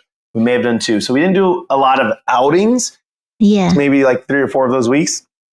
But on Saturdays, most of them, minus like 1 or 2, they would bring in like a TV with like a USB stick, usually of like some movies and stuff that we can ask. So we get to like watch movies. And like I said, they bring in like a Bluetooth speaker with music, so we can like have music while we work out or hang out at the pool. Nice. So yeah, so we get some fun. That's awesome though. Yeah. That is really cool. One thing I wanted to say, I'm going to just jump back for a second because it struck my thought when you were talking about Big Brother is I do think Big Brother traditionally does better than Survivor in the challenge, because Survivor is kind of a game of deceit and backstabbing to a degree, right? Mm-hmm. Like there is alliances in there, but it's like, oh, we've got an alliance of 6, but that's until week or like day 15. Then we're going to whittle it down to 4, 3, 2. Yeah, and there's a plot and everything. That's literally until fire tonight. Like the shit will change in an hour on Survivor, like crazy. Big Brother, it really is a game of alliances. That's really what the game is based on, is getting into the right alliance that's going to not only win, your power vetoes, but your head of households, all of that. It's really about building that alliance. And I think that plays well to a degree in the challenge as well, because it's inevitably numbers you need. For sure. Yeah. No, I think that's what I was saying too, is it's also like the backstabbing moves in Survivor are respected in Survivor, and in Big Brother usually not. But I think a lot of people were surprised that like I voted for the guy that basically set me out. So it's like to win the game, and I was like even him, he's like, oh, I'm not gonna I'm assuming that's one vote that's not for me, and I'm like well, yeah, like anyone that knows me, like that's not how I'm gonna make my decision. Well, it kind of leads into a question that we put up a little question box on Instagram, and someone asked, who's a challenger that you would love to see a Big Brother player that you would love to see on the challenge that hasn't done it yet? Ooh, hasn't done it. Man, first I gotta give Big D my guy. Like if he, I was waiting for it. Of course, I love it. He's family, and I know he's working so hard, and I'm just so proud of him. And maybe he hasn't seen Derek Frazier. He's like lost almost 100 pounds. Like he's just really committed to his health, and he's working out every day. I see, and so just working hard. And I know that one of his big dreams, like he's been a long time challenge fan. I know he really wants to do that. So that would make my heart if he ever has that opportunity. And then outside of that, I think about this new season, this most recent season, we had this guy Tucker, who was just a lot of fun. It was like that. He got me. I will say he was one. I mean, this whole cast was actually really solid. But he was one of the people that really got me watching the show this season, the first half. And he was just so fun. And like he kind of very iconically, like he was good at the competitions, and he was having a lot of fun with it. So he was literally like, he won a veto. He's like the second person I think ever to win a veto while he's on the block and not use it to save himself. And the reason wasn't strategic. He was literally like, I think things are getting kind of boring, and this would shake it up and be fun. And I was like, honestly, that's such a gangster move. Yeah. And he's funny. He's sweet. He's a nice guy. So, Tucker would be fun. And I'm sure there's others. Matt is from Jag season, the guy I just did a video with. He was the runner-up, and he's like a Paralympic swimmer. And he's actually this year going for the World Championships. He's hoping to win. If he wins a certain number of competitions, he'll be the most decorated deaf swimmer in the history of the sport of swimming competitions. That's awesome. So he's kind of a beast, and he's I think that there's probably more if I thought about it, but those are two that stand out right now that I know would probably be highly interested in doing it as well. What do you think about Joseph doing it? Oh, Joseph, of course. I love Joseph. Joseph's great. I love to see Joseph. I mean, he's because he's not just like fit looking. He is like, I've worked out with him. He has great stamina. He's athletic. He has great stamina, and like he has great strength. Like all those muscles are very functional. And he's smart. He's a lawyer, and so like. I think that he's friendly. He's so friendly. So he would definitely be fun to see. Oh yeah, 100%. One thing I was kind of curious about, and we're going to get to the final, but I wanted to bring up this part from the final, and it's going to be jumping up a little bit ahead, but seeing how the karma points were used this season, not saying you're going to 41, but let's say you get a call back for 41 or for 42. Are you going to play differently because of this factor? Definitely not. And also, I was a little bit. That was one issue I did. That was one gripe I really had in the screening of the final, was when I helped like Michele and Rachel, and they were just like, oh, and then they happened to show like a scene of people describing the karma points like off that. I'm like, the karma points aren't from finalists, guys. Like, why are you trying to play it like I'm just trying to help somebody for karma points right now? That was a little bit annoying. But yeah, I mean, it's just, I don't know. I mean, I'm not the biggest fan of like karma points, not because of like the outcome, but just partially because Michele. I love Michele, so I will say that didn't make me happy. But I don't think like I don't know. I just love they just aren't. I think I just love the competitive element of the challenge, and they like social strategy is like an aspect. But you know what it is? I will say the karma points I think are really difficult to do in this game because they're not strangers. Like everyone has some sort of existing relationship or pre-existing notions of the people, if not both. And I think that's such a big deal because you have someone like Michele who is, first off, like our recent seasons, like a lot of the OGs like don't watch. So it's not like they're watching any of the seasons. And so it's that element of like the karma points are very much being portrayed as like, hey, it matters how you treat people. But like it didn't, because there were people who were using the karma points smartly, strategically. I do wonder, I was like, was Josh the only one? I'm sure he wasn't, but Josh like clocked and said, he's like, well, I have to give everyone else a 1 besides these 3 people if I want these points to matter the most. Yeah. So I'm like, that's smart. Like you can hack the game. And so you could have somebody who you love who treats you very well. And you're like, well, I gotta give him 1 because I want this person to win. And I want to maximize the impact of these points. So like, it's not really, it didn't matter. It didn't change. It wasn't based on what they said. So it wasn't like how you treated people. Yeah, how you treated people may have not mattered. It was just more like, what do you want? Yeah. Even during the final episode when they were, talking about your guys' karma points and they were giving, little flashes of a few of the votes. I can't remember exactly who it was, but I want to say it was either like Brandon or Leroy or somebody gave Michele a 1 and said, because you won Survivor.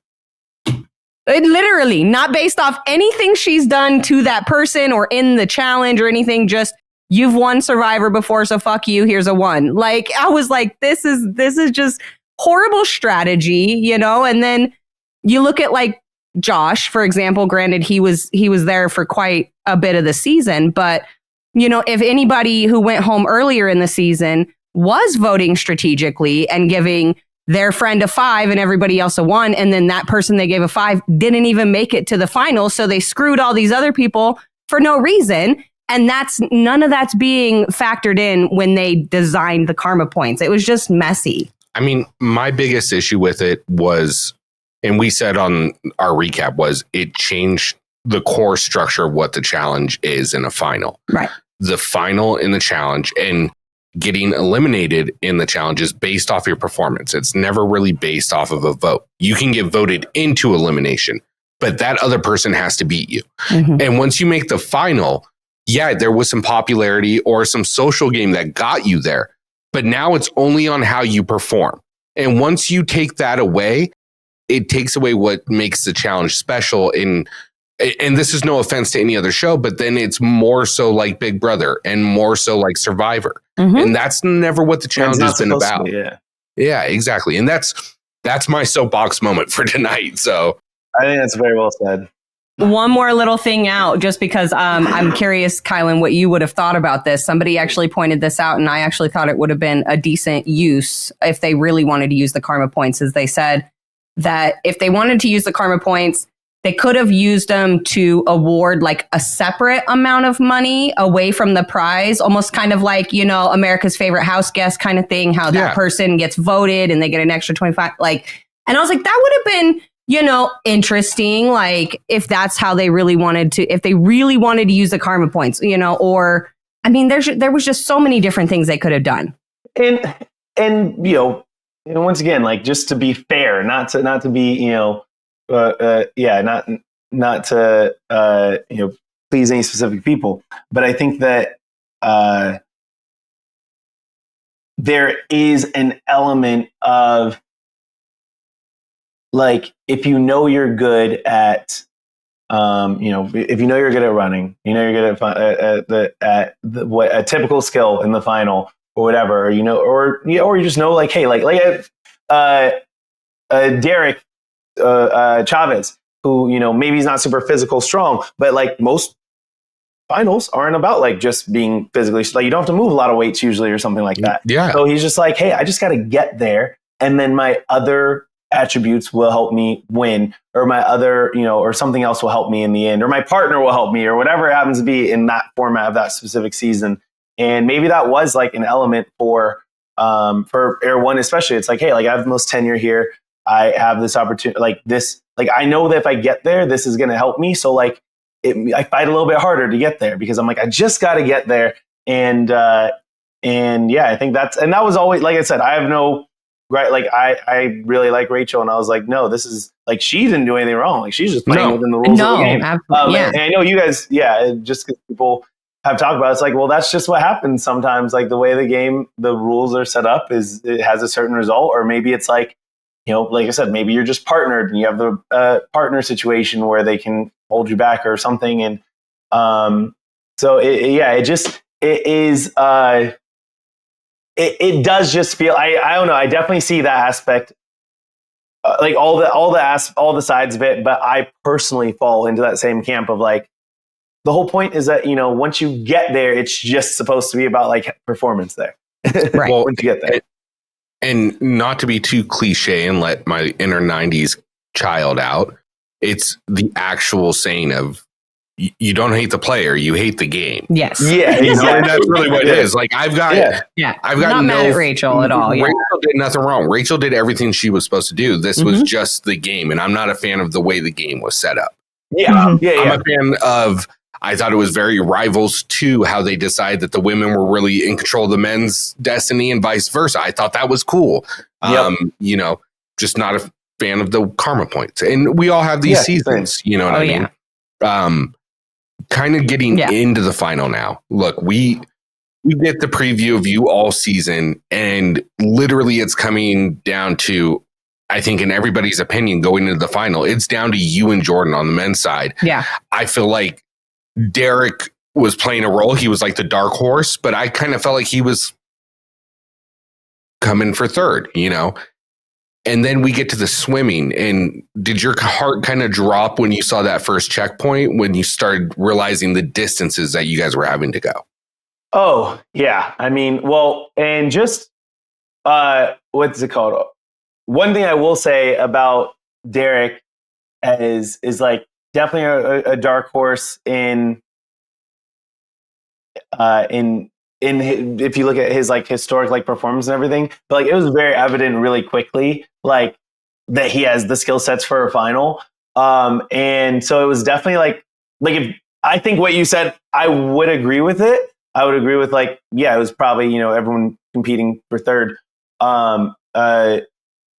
And like kind of coming down between me and Jordan in so many ways. And that was something Jordan actually said when we were in the Philippines before we found out what the final was. When we got there, when we were leaving, he's like, and I was like, I don't know. Like, I want to accept that. And it was a cool thing. You said, did that feel so good from Jordan? It felt cool. He's like, it's like, me or you right now. And I was like, I know. I hope that's how, it'll be crazy. I'm trying to give you a run for your money here. Made the goat a little nervous. But I will say, if Jordan wasn't there, not for this final, but I'm saying it was an on-ground final. If Jordan wasn't there, I think that few people besides like a CT were going to give Derrick like a run. Like Derrick's just so fast and he's so smart. Yeah. And it's like crazy good. So I'm such a fan of him. And but as far as once we got, like I said, we're in the Philippines, like we're getting ready for the final, and Jordan kind of tells me, I'm like, I don't know, I kind of think it's possible. And I will say, like, I was definitely still nervous I will say not just for Derrick and Jordan, but also for Johnny, because I was like, dang, experience matters. I was reminded in the last daily because I let myself go in autopilot and like had like a full lap ahead. And so I was like, all right, cool. We've done 7 puzzles this season. All of them build the shape number 40. So I was like, let me just build this next 40 real quick. And then I was putting the pieces to build 40. And I kind of had enough lines to almost get a 40. And then I was like, then I was stuck because it wasn't a 40. And I was like, how do I make this a 40 or whatever? And that's why I said, like, once I like put in, and I was like, oh, wait, what if it's not a 40? And also I'm all the way at the end, the furthest part. So I can't see anybody working on it behind. So I don't know what they're doing. So finally, when I realized that's what I was saying. Like I had to reset mine basically. It was when Johnny started putting his in because he was the only one in front of me. So Johnny, who came in like third, like is finishing his puzzle, and I was like, oh my god! And I was trying not to look, so I didn't even see his until like towards the end. I was like, oh, it's not a 40. That's totally understandable. And then that's why I said so I was like resetting was so easy. So I left and I had that realization. I was like, dang, like experience can still matter over like other, over for a lot. And so But I also took that thought and was like, I'm glad this happened. And Michele actually said this. She's like, hey, it's good that happened now because now you won't do that again in the final. And I was like, but what if they do it? But you're not wrong for thinking it could have been a 40 because they were all fucking but seasoned. I shouldn't have assumed, that makes an ass out of you and me. So just me here we are. So I knew like experience is going to matter. And I was like, you know what? Like Johnny at the end of the day, like is still, Johnny Bananas is the challenge. And he's a wild card. Yeah. He's still, I mean, he's more than, he's a GOAT. Like he's won so many formats and like, so it was, but it based on performance that we'd seen up to that point. This is my long-winded way, as I tend to. It was like, oh shit! Like I think it is gonna be me or Jordan. Like there's a good chance that if I bring my A game and and don't make mistakes, then I can. So then we do that first swim because that's what it was. So TJ says, hey, this boat is your starting line and finishing line of every single checkpoint. And I was like, wait, what was that? Are you sure? Yeah, every checkpoint, not the first one or not the starting line and the finishing line of the whole thing, the starting line and finishing line of every checkpoint. Because it's like, I was like, okay, but you know what? Like I can swim. I did practice swimming. So because I was a terrible swimmer, like pre-challenge at all.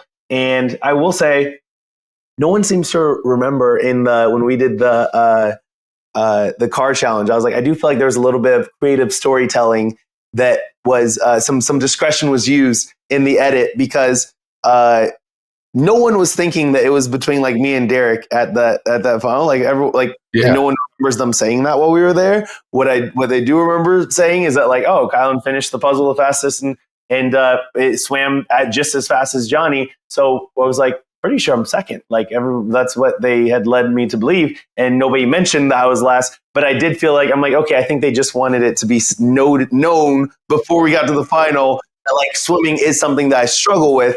We're going to start talking about it now, but so I did work on swimming. So I was like, you know what? I was able to basically get second in that swimming one. I think I can come and at least, make up the difference on land. Maybe the swimming will just be a small part.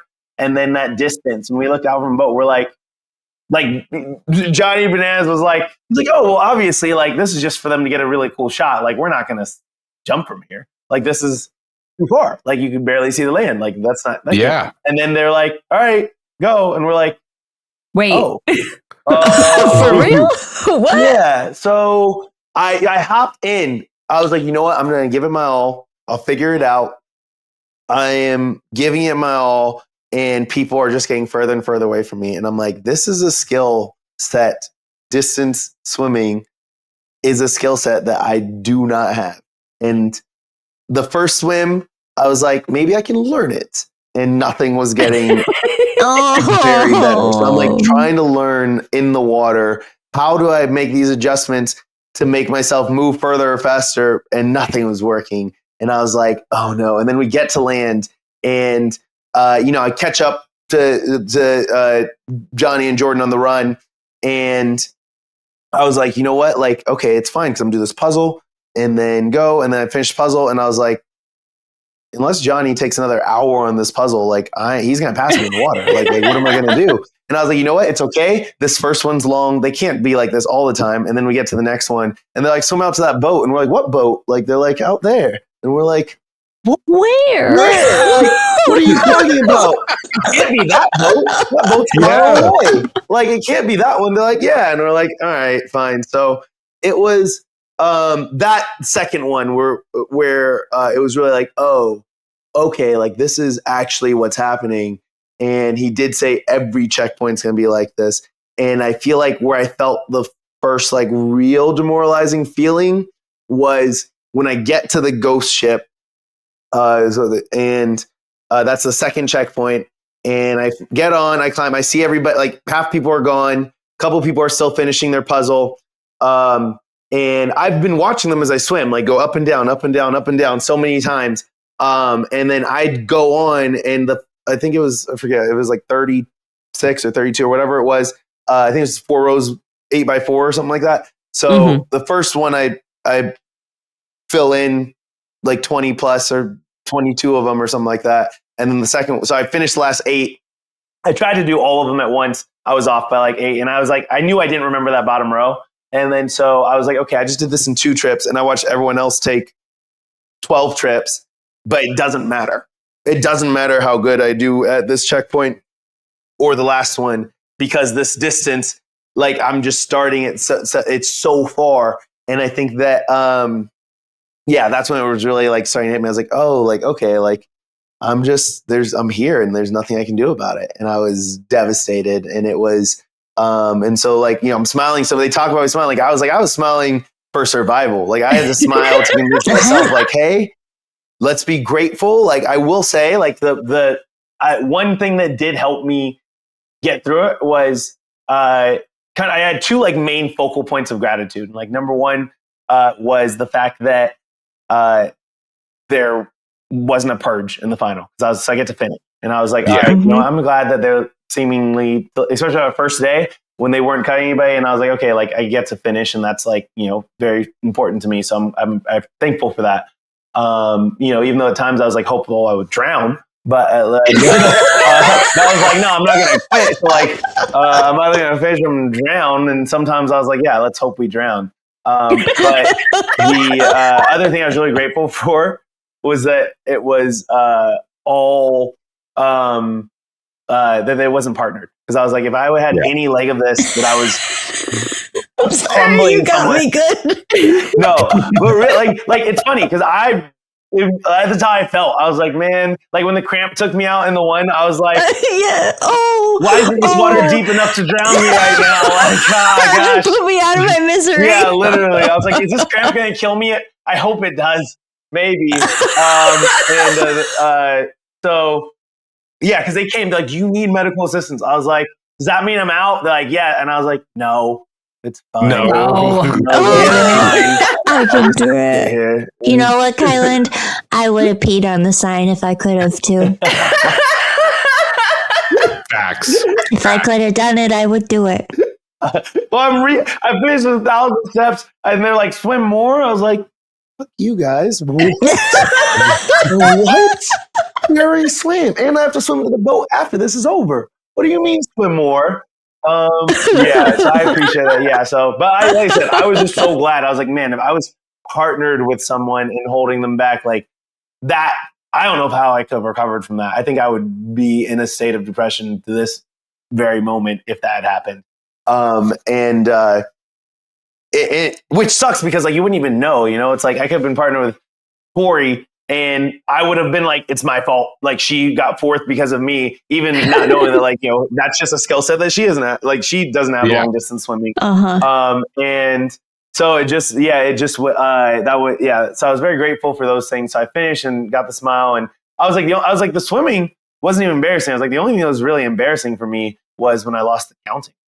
Because that was devastating. I will say. I was like, but you didn't get last in the math.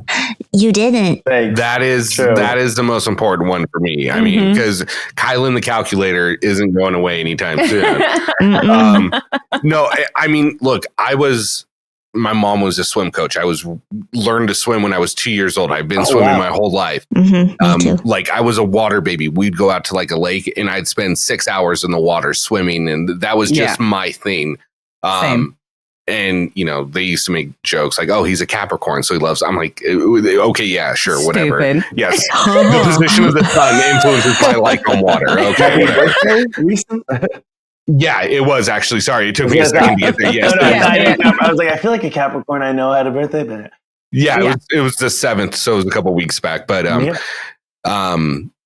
when I saw that first distance at that checkpoint, I looked at Corrina, and she knows I can swim, and I looked at her, I was like, I don't think I can make that swim. That's a fucking swim. That's a long swim. You know, like so long. Anybody can do 500 meters with admirable skill. You don't have to be a great swimmer to do 500 meters. But when you're talking, that looked like a quarter mile or more of just straight swimming. And it's like, no. And then doing it multiple times. I think you guys and running. And you're on and you're like, they didn't show. I was surprised. They didn't make the time for, obviously, lots was going on. But like our breakfast that day was a bag of unsalted cashews. And then our dinner that night, no lunch, was a leaf of white rice and like 20 ounce bottle of Gatorade. And that was our full nutrition. And the next day, we got cashews with salt because we were like, I think we need salt, guys. Like, and so they gave us a bag of cashews with salt for our breakfast the next day. And that was our only meal that day besides the coconut water. So it's like we're doing that much effort on that deficit. And it's wild. How didn't you drown?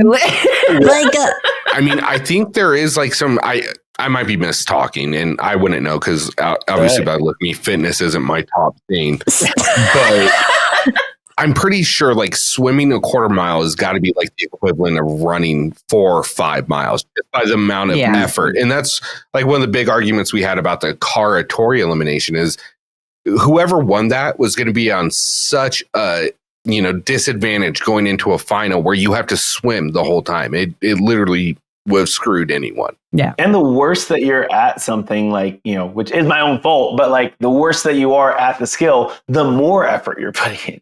So I'm the biggest person and I'm putting in more effort for a longer amount of time just by nature of being bad. So like it was funny because the second day I will say was almost easier because actually even before that, honestly, I think the last swim back on the third checkpoint, in the first day, I was like, well, somebody had said like, hey, it's fine because like, we get a break. And I was like, then I'm going to give you guys a longer break. I'm just going to get there eventually, honestly. I was like, there was no more point. Like the first two, like I said, like I was like, let me give it my all. And then for sure the second day, I was like, okay, it doesn't matter. So let me just get there and give you guys some time. So I was just chilling.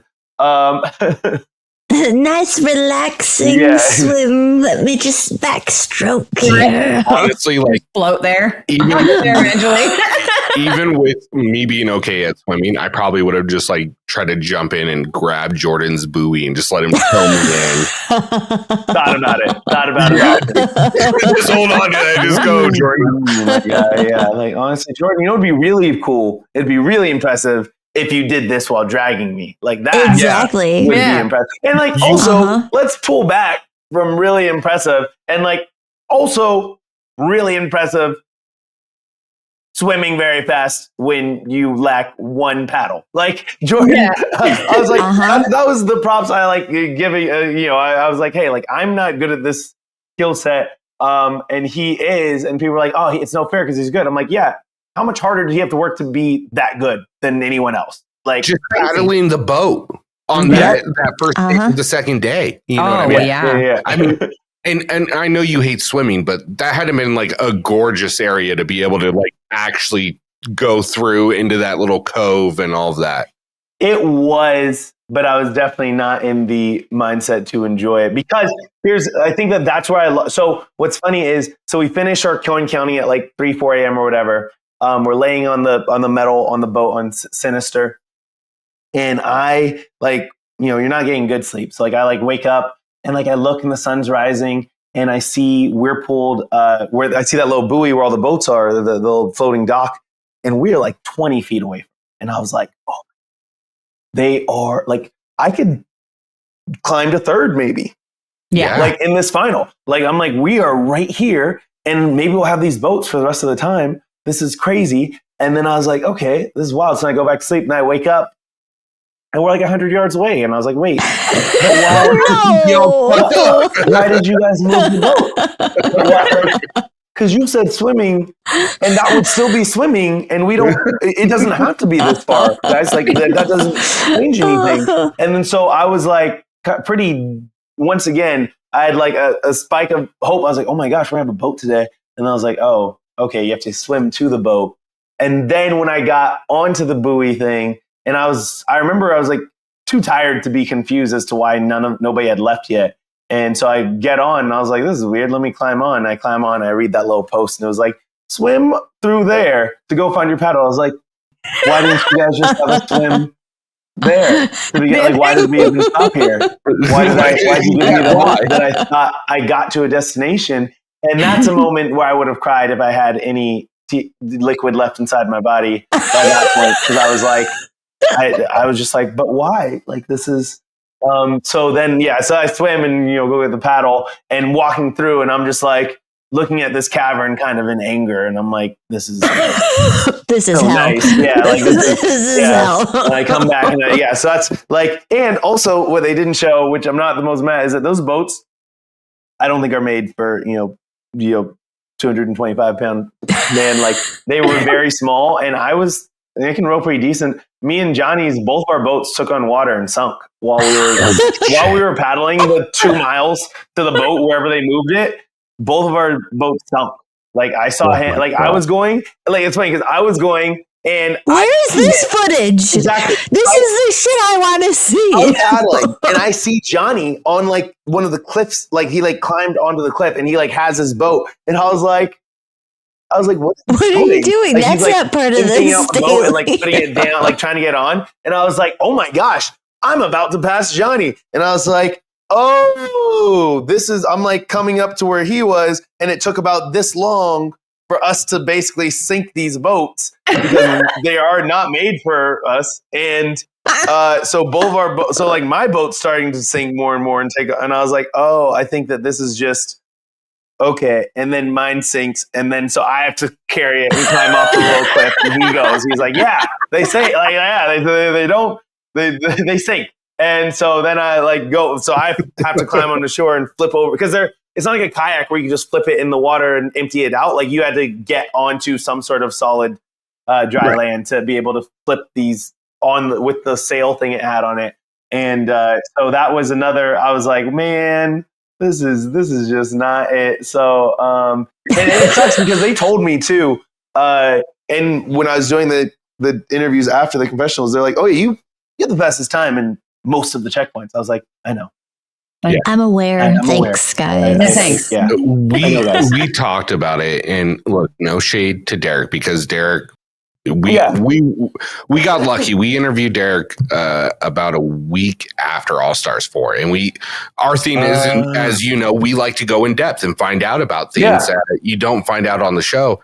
And he's like, "Oh no, I spent my whole life doing track, distance, short distance. Like, I can run."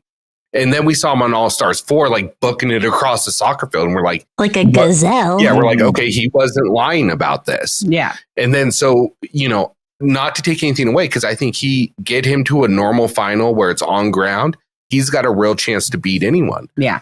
But I really did think that the water was the great equalizer for you, because without that, if it's on ground like most challenges, I agree. I think it would have been, I don't think it's a sure thing that Jordan wins. Yeah. There was that clip of you, Kyland, swimming towards the boat where you're like, why couldn't we run? Like, everything, like, it's funny when you were talking about being like growing up, being a water kid. I was like, not like I like I said, I did learn how to swim, but I definitely was not a water kid, and I would be incredibly surprised if the literal math is not that all of the time I've spent at least swimming, if not in the water, let's say all the time I've spent swimming, that this eclipsed it, like the rest of it. Wow. Yeah. Like, I'm sure. Like, I was like, I swam laps the one time that I practiced with my friends before 39, I guess. And like drastically, like doubled, if not more, like my swim speed. So like, that's why I was like, you know what? I got my little sprint swim if I need it. But you barely ever need it. So like, it's fine. I'll have it for that one time. We'll be fine. And then when we did the mini final, and TJ, this is my one beef with TJ, when he was like, hey, if you win this mini final, you have everything you need to win our final. And I was like, you lied. You lied, TJ. You sit on the throne of lies. Truly. So I was like, what happened to the sand dunes? I was good at that. When they did ask for the location change, what did you think it was going to be? Did you think it was going to be water? No, because so TJ said, oh, let's go to this place a lot less green. So legitimately, we're like, oh my gosh, we're going to the mountain. It's funny because me and Jordan would always work out outside instead of the gym. Like we were the only two that only worked out outside because we're like, well, you got to acclimate to this climate. Like, and so like, you know, why not turn climate? And then so Johnny and somebody were like, he's like, oh, well, good. He's like, you know, he's like, oh man, he's like, it sucks for you guys that are just working out in the sun all day, like thinking that would matter. We're about to go to a mountain. Like we definitely thought like the opposite of green for us. We're like, oh, we're going to go to either a desert or a mountain. Snowy mountain, desert, Get out of that humidity. Yeah, exactly, for sure. We're like, oh, that's extreme. This is so cool. And it was, and then we get our tickets at the airport, and we're like, Philippines, like what? Oh, that's weird. On our way to Everest, like on our way to Everest. Is this a detour?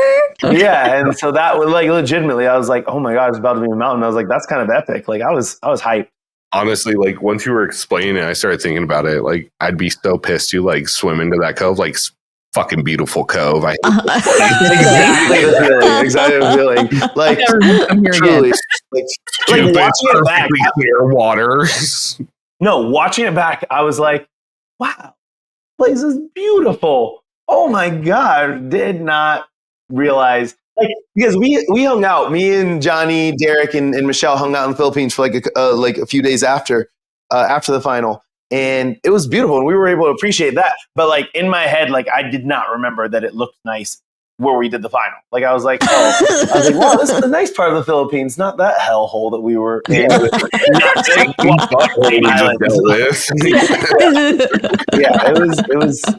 was a time. So I don't know. I just, for me, it was, you know, keeping the attitude of finishing.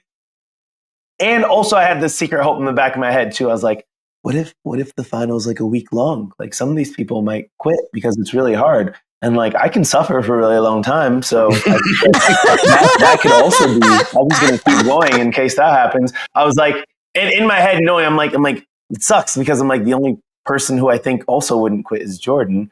But, you know, maybe he'll get hurt. I don't know. I don't know. It's possible.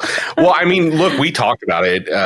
I think you saw the post, which was, you know, I thought they were going to do something bigger for season 40. I thought it would be different, but I didn't think it was going to be swimming. I thought we were going to get like a 3-day final. The one you described was sick.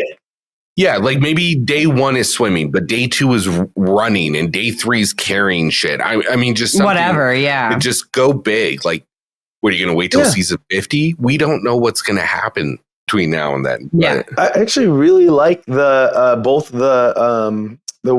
I mean, not like I don't remember a lot of it, but I do feel like, if I remember correct, either Ride or Dies or World Championship was like a 4-day final for the first time. I don't remember which one. I think it was Ride or Dies. It was like 90. It was like 90 hours. Yeah. It was like 100 hours. The variety. Final. Yeah. And how even actually was a fan too of how they integrated the different elimination bits like in that last stage. I like the variety. So I thought that was really cool, and definitely wouldn't have minded that. So now that you've done a flagship season with no one who's won previously, and now you're doing a flagship with, God, I think if we counted up everything, there was probably 30 championships at the start of the season. You know what I mean? If not more. Do you have a new like GOAT, or is you know, did Jordan overtake anyone after winning this, or how do you feel about that situation? I actually feel like Jordan just gave the perfect answer. If you saw, I think it was ZNP's podcast or something, they asked him about who's the GOAT, and he's like, he said that I think GOAT should include not just performance, but also your impact on the game. And no one's impacted the game as much as Bananas. And I was like, that's a really good way to put it. I do think that is significant. I think that is like to have such an impact on the social, the dynamics, and to perform well consistently. Like, cause you know, it's 20 some seasons and a final half the time, and then won 7 of the finals, and then 3rd or 2nd place in the other 4. And so it just is like, it's like, really good performance plus the impact in like the overall games and seasons. So I think that was a really solid answer. I'd say I do feel like not to put myself in Michelle's hot water, but I was like, I feel like maybe Jordan overtook CT maybe in with this one because he navigated both the obviously the competition side, but also a little bit of the social side with like having the relationships in place to never see elimination. I think that so that stands out as not just like a physical competitor, but also like a skill set strategy one.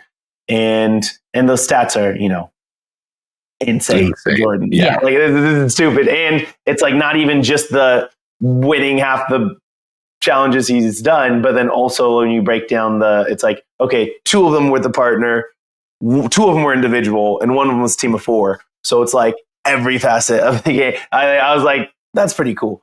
So I think that's hard to miss.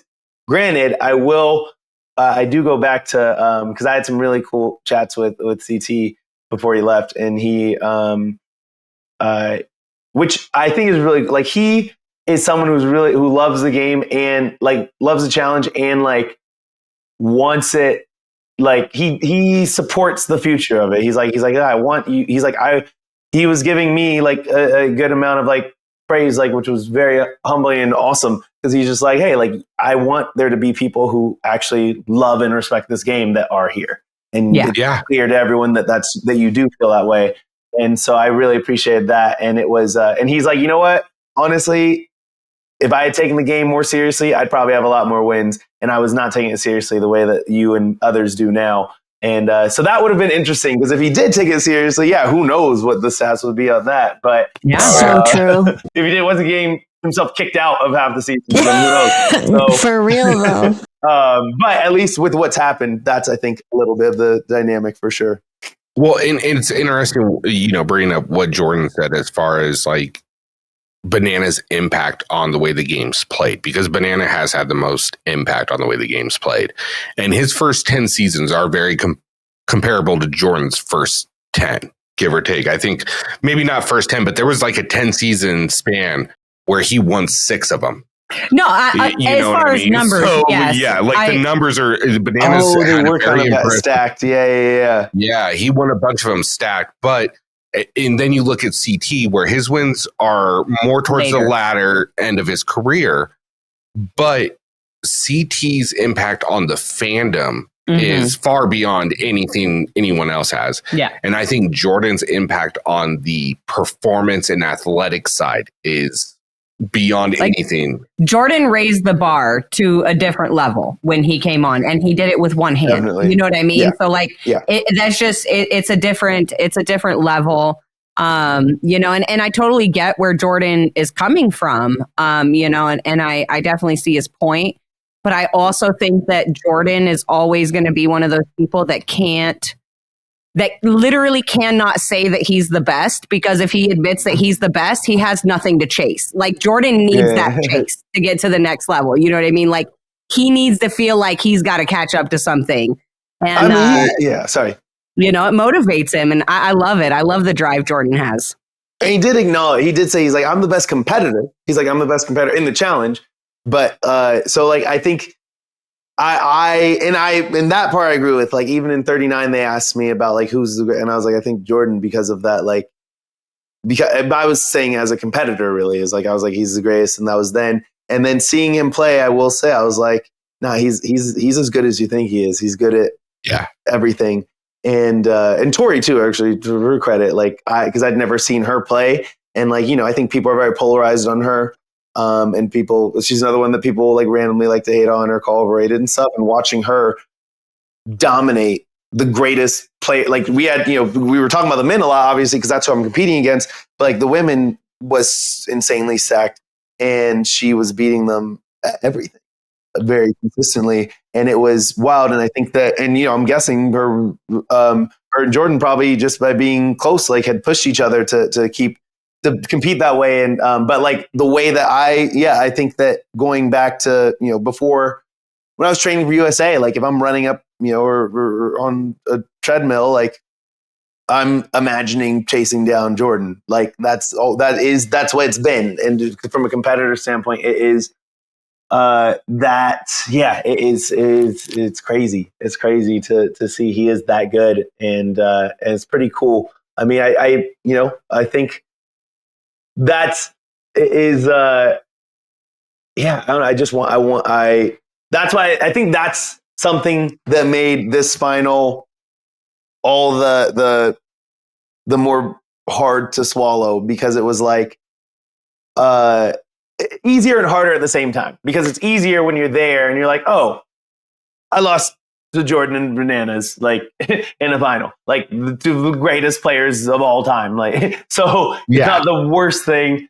But on the same side, for me, when going into the final, I was definitely like so excited, because I was like, whoa, like if I win this, it's undeniable. There's nothing like there's an undeniable, amount of weight to this win if you can beat these guys. And so that I think made it all the worse. So now I'm just like, I told you, because Jordan was like, oh yeah, I probably will take a break. He's like, maybe call me for 50 and like nothing else. And I was like, all right, but like you got to come back sooner, because like I need to beat you in a final, obviously. And he's like, yeah, he's like, you know what? Okay, if you win 2 in a row, I'll come back to stop you from tying my 3-peat. So I was like, all right, fine. We'll give me time. Here's my thing: Jordan, give him 3 seasons. He'll be back. That's typically what it is. About 3. He'll be itching for it. He'll be itching. And you're right. I mean, look, the only person, and once again, no offense to Derrick, because he absolutely, but just record-wise, game. Yeah, the only other person that you were missing that final was CT. You know what I mean? That's really all you were missing. Yeah. And speaking of CT, he said something when we interviewed him, and it made me think of it. And I just want to bring the idea, because I know you're a game player and you like the idea of conceptualizing games. But he was like, they should do a season where they bring back like the Mount Rushmores, like me, Wes, Bananas, and like Jordan, and we coach a team to the final. I love a coach season. Yeah. I think that would be so fucking fun. epic. And maybe, if you get a call for 41 or 42, maybe just be like, hey, I got an idea for you guys. So, Just drop it out there, because they don't listen to us. So you know what? I'm going to tell CT needs to drop it out there. Honestly, that's who needs to. Yeah, no there, shit, that right? is and you know what? I feel like this is the perfect timing, like for them to do a coach, like, because it is like the whole thing we're moving on, and that was what that's why I got a little bit nervous with when they had the quote about the torch, because I was like, okay, guys, like I didn't just say like, hey, like I didn't come from the past torch, I came to take it. Like I said, like I came to take it, like I came to earn it. Like I want them to give it to me. I want to take it in that sense. We got it. Okay, good. I'm glad. Of the entire season, it was like our line of the whole season was that ending quote. It was that, and that's how we took it. Was I didn't come for somebody to vote me above Bananas. I came to beat Bananas, and I didn't beat him. So here's to next time. You know what I mean? And so no, screw that. Forget them. But Kyland, you were still top 4 out of all the eras this whole time. Like that's fucking crazy. And like you said, you just got here. You're still new here. That's amazing. You did a phenomenal job. I mean, it's very much what we said about Michele. Like Michele had those moments in her confessionals, like, do I belong here? That kind of situation, especially against the cast at 40 It was no fucking joke. Especially the women. The women were stacked. Yeah. But it applies to you as well. You guys absolutely proved that you guys are going to be forces to be reckoned with. And I stand on business when I still say that you have the ability to become the new face of the show. Yeah. In my personal, it's. I'd love that. I love it. Not often you get a guy who's only done 2 seasons go to Bananas and be like, bro, I've only done 2 seasons, but I knew that was a possibility.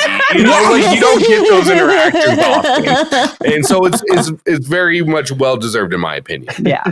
Yes. That means the world, because it is like, that's why I in addition to being long-winded, I like having long conversations about the show, because I love it. Like anytime I meet people, I was just at Disneyland yesterday and people are like, oh my gosh, like I'm sorry to bother you. I'm like, I love the show too. So like, it's just you and me talking about something that we both love. Like this is a joy. So like being a part of it feels, incredible. And, to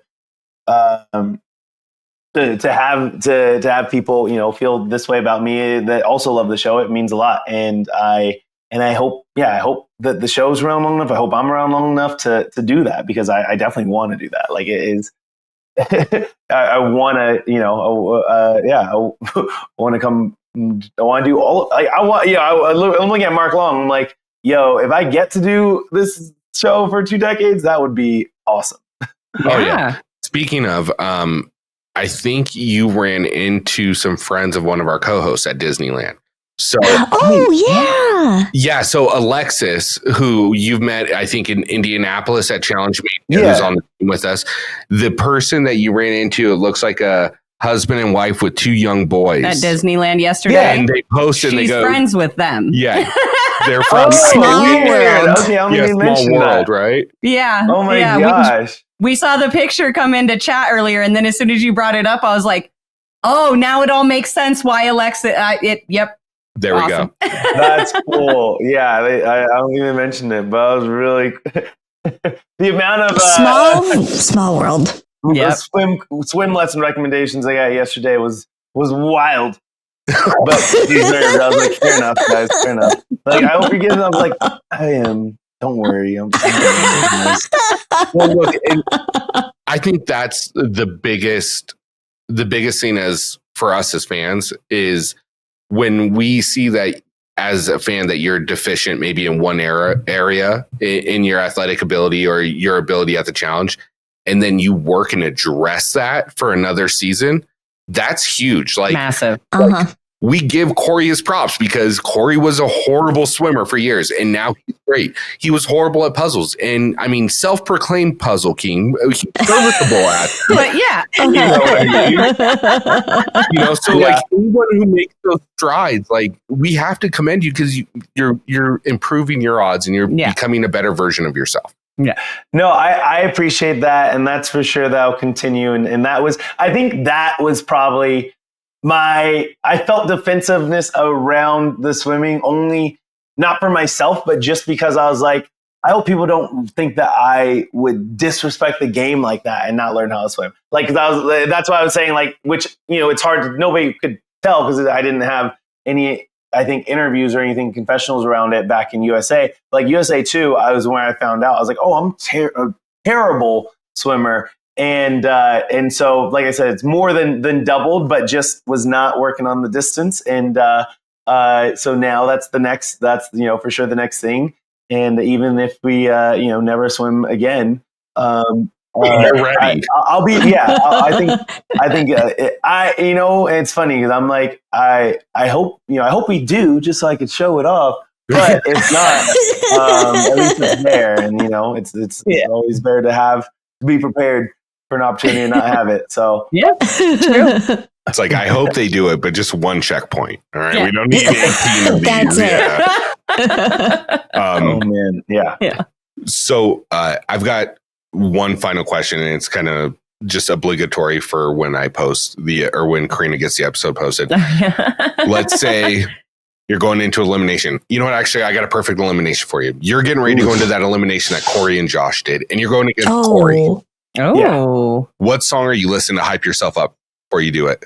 Oh, what song? There's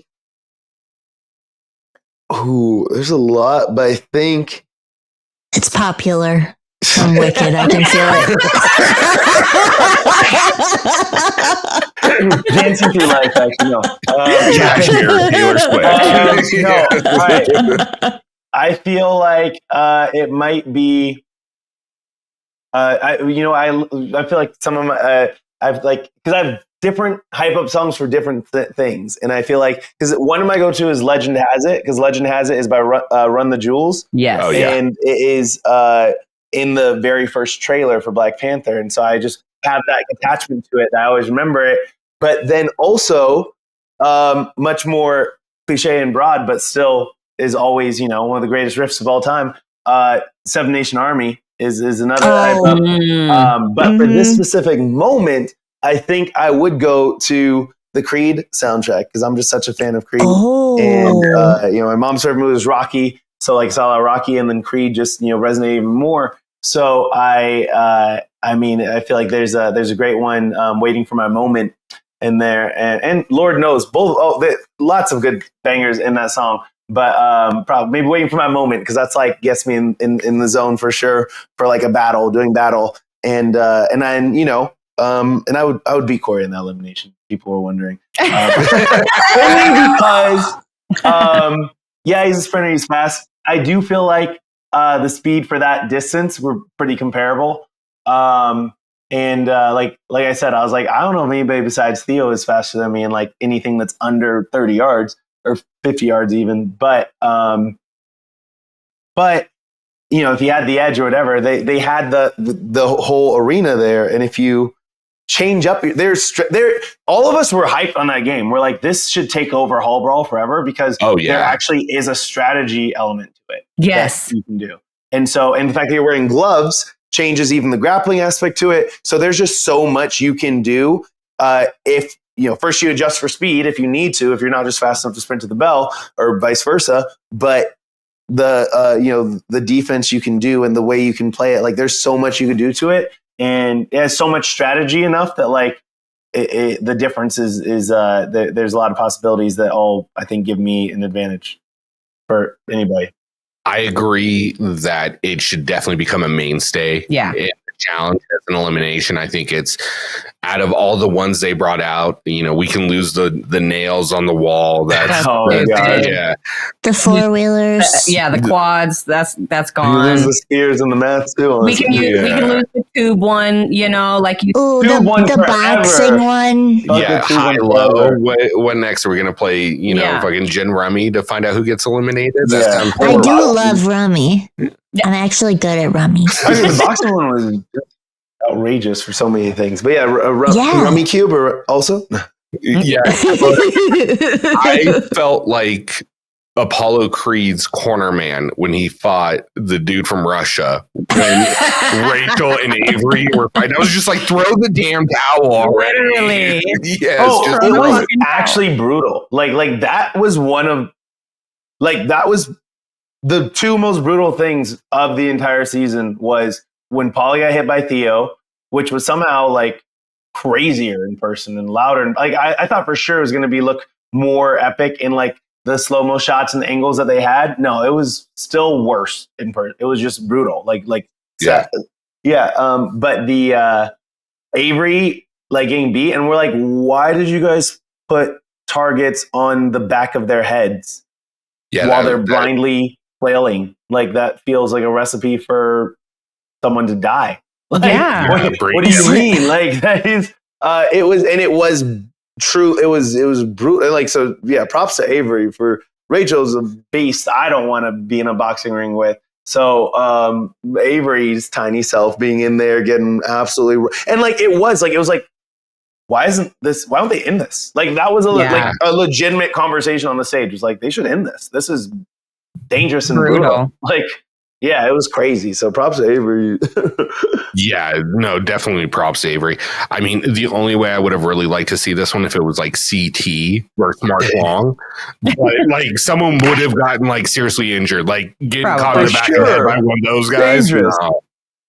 Someone,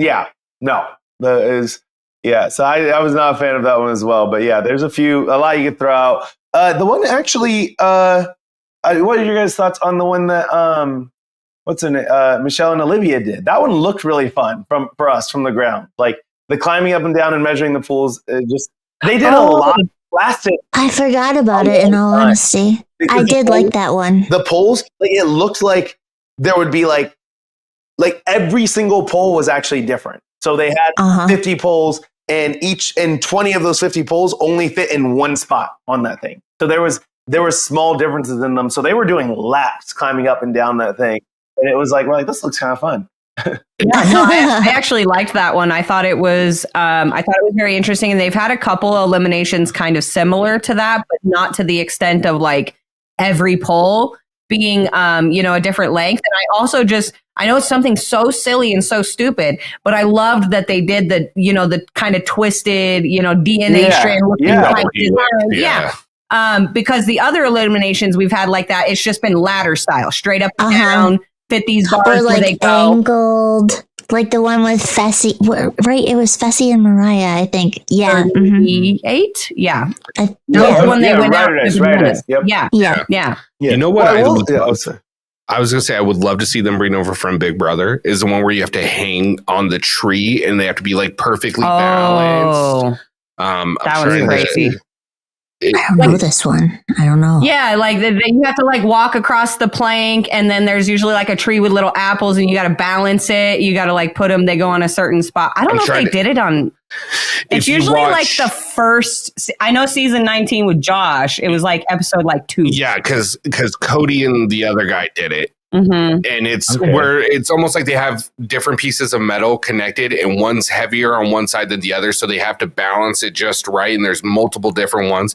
I'll find the clip and I will send it to you. And check it out.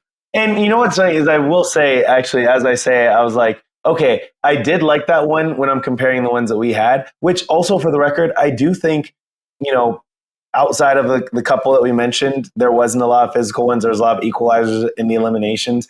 And all the, OG fans were like very upset. And I was like, they probably did that for the OGs. Like, let's be real. Like you don't want, 40-year-olds and 20-year-olds like colliding, whatever. Like there wasn't many 20-year-olds, but I feel like there was probably a understanding that like, hey, these are not you don't have to worry about a lot of super hands-on stuff to get a lot of these people excited about the season. Given the conversations that were had, I think not that like they obviously not that they're afraid of it, but just like I'm sure that is they don't want these people getting hurt because they want them all to continue in more seasons of the flagship and all stars. So I feel like that was intentional. But that being said, we had a lot of ones I really liked because I like the equalizers. However, when I was thinking about the climbing one, I was like, I liked it for what we had. But I am a huge fan of the one where they punch into the walls. I was just going to say, I love that one. I wanted that one. That's I think one Wrecking of the coolest. Wall, Wrecking Wall is so cool. And or even the ones where they have to like kind of like the one that Laurel did with Ninja, or the one that where you have to tap and find the place to put the peg. Like I think those are kind of fun. And then I wish they would have done Not So Fast, not the one that Jay beat CT in, but the one that CT beat Darrell. Yeah, that's the shelter. No, the Not So Fast is, I think, one of the most perfect eliminations in my opinion, because it is endurance and brutal strength. Like that rope is just so heavy, and then strategically getting it through and undoing it. It's, I think, one of the greatest eliminations that they have had. 100%. Yeah, no, I'm completely on board with that. You know what? I've ran through my questions. Do you guys have any more? I know we're running a little bit late and we could probably push this another hour just bullshitting. We're just going to continue to talk about Wicked. I was now, going to say, so Wicked. that's... So let's play the outro music and you guys go ahead and start. You know what I mean? I got work at 5:30, so let's go. Oh my gosh. Well, I'm sorry. Well, thanks for staying up with me. Oh, no, you guys on the time. Dude. No, thank you. We love having you on. Like I said, it's always a great conversation. And for you, I would push it till 1 a.m. It's not a problem. I did. It's Thank 2 you. a.m. here. Yeah. That's okay. I don't have to work tomorrow. Actually, I do have one final question. Oh, and I think it's a foregone conclusion, but let's say you get the call for 41. Are you saying yes? I'm saying yes to all of the calls for the challenge for all the foreseeable future. Yeah, it is. It's I love it. I do. Yay! I love it. One last thing, because I know you talk about it. New challenge season, they should do a battle of the shows, like a Survivor versus Big Brother versus old school challenge. I don't know. Just food for thought. You think about that for a while. Oh man, that'd be fun. Wait, a separate show? or on the No, like if you did like almost kind of like this season where you're like your teams, but it's like CBS versus MTV or like Big Brother versus Survivor versus the Challenge versus AYTO. You know what I mean? You take the challengers and put them in there, like whatever show you originated on. You let them battle out. Who's better, Big Brother or MTV Challengers or Big Brother Survivor? You know what I mean? And like, I think it would be so much fun to see that kind of a format and just let the different shows go at each other. Like shows. Yeah. Oh, for sure. I think let's like if we do another episode, like we should draft that for half of the episode. I think I would love to draft that. For Big Brother, I don't know the other shows well enough, but yeah, no, we'll bring Tony. Excuse me, we'll bring Tony in for Survivor. Yeah. No, for Big Brother, like I've thought about the cast. I put some real thought into this one. I mean, if we're allowed to pull from USA 1, I'm going to say Kyland and Xavier right away. As long as they originated on CBS, like your original show was on CBS or was on whatever, Big Brother. Yeah. Yeah, and they don't even have to be from the Challenge. We're saying they could be from just from Big Brother as a whole. Yeah. I would honestly say do Big Brother, do Survivor, do AYTO, do the Challenge. I think that's the fairest way. 4 teams. Yeah. And then because then otherwise you have, if you do CBS versus MTV versus what? Yeah. Or Love Island. Love Island. There's so many people from there. Housewives. It's all housewives. Just kidding. Plot twist. First, they're all the Traitors cast. No. Yeah. I haven't started season 3 yet. Nikki Bella. We've only watched the first episode of season 3 of Traitors because it's become our family thing because our kids like it. So now we have to wait for family night every week to watch it, and we started a week late. So we haven't seen anything past the first episode, but it looks like it's going to be a good season. So I'm excited. It is. I love the show. So, yeah. Katie's like in it. It's good. I might be on the 3rd episode. I'm just happy. So it's got Nikki Bella in it, and I love her. Mm-hmm. So. If you get the chance, so check out The Summit. The Summit is good too. I just met one of the guys, Dennis, I think is his name. Yeah. And he was we had like a game night over at one of our friends, and I met him there, and he was fantastic. And I was like, man, I really do want to, like, this show sounds cool. I do want to watch it. It's on the list along with Traitors, and I still haven't actually gotten to watch season 2 of Physical 100. I don't know if you ever check out that. Yeah. I haven't watched the second one either. I mean, I saw the first 2 episodes of it, and it's just so good. I'm such a big, like, that show's so fun. I'm behind on so much. We still haven't watched House of Villains. That's what it's called, right? Yeah. House of Villains. Yeah. I want to watch the second Squid Games. I haven't even gotten close to it yet. Squid Games, yeah. Oh, I just finished that last week. That was good. It's so good. Kyland, you made me think of something I fanned out so hard for when you met. Oh my God, I'm blanking on his name. The guy from the actor. Oh my God. Yeah. Why? Wait, is it Pierre? Oh my God. Oh, hold on. My brain just went poof, gone, and I'm usually really good with this. Hold on. I got this. It's not like we don't have Google or anything. This is true. That's what I'm doing. But it works better when my phone's not in airplane mode. Google that shit. I got it. No, my phone is frozen. Jesus Christ, it's embarrassing. Oh my God. Harold. I don't know how to say his last name, but his show From. Have you watched it? I haven't watched From. I know. I will watch From, especially now because he was great. Also, do you know how old he is? No, how Google old? that next. Because it's shocking. I don't remember. Well, I don't do math. I'm not a calculator, so you're gonna have to tell me. I will say, if you type in Harold Pro, it was like I was like, wait. Oh, it doesn't even say in his bio on IMDb, so it's a secret. It's a secret. Let me guess. Is he in his 50s? He's 61. No.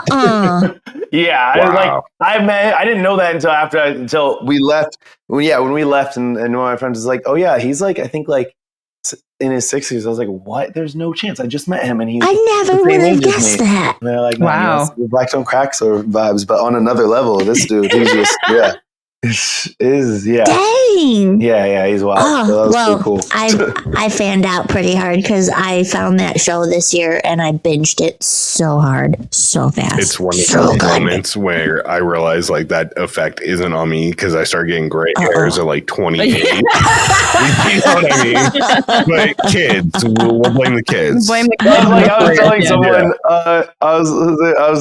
I was like, yeah. They're like, oh, well, you know, it's also crazy because Jordan's like, you know, trying to keep up like with these young guys. I was like, me and Jordan are the same age.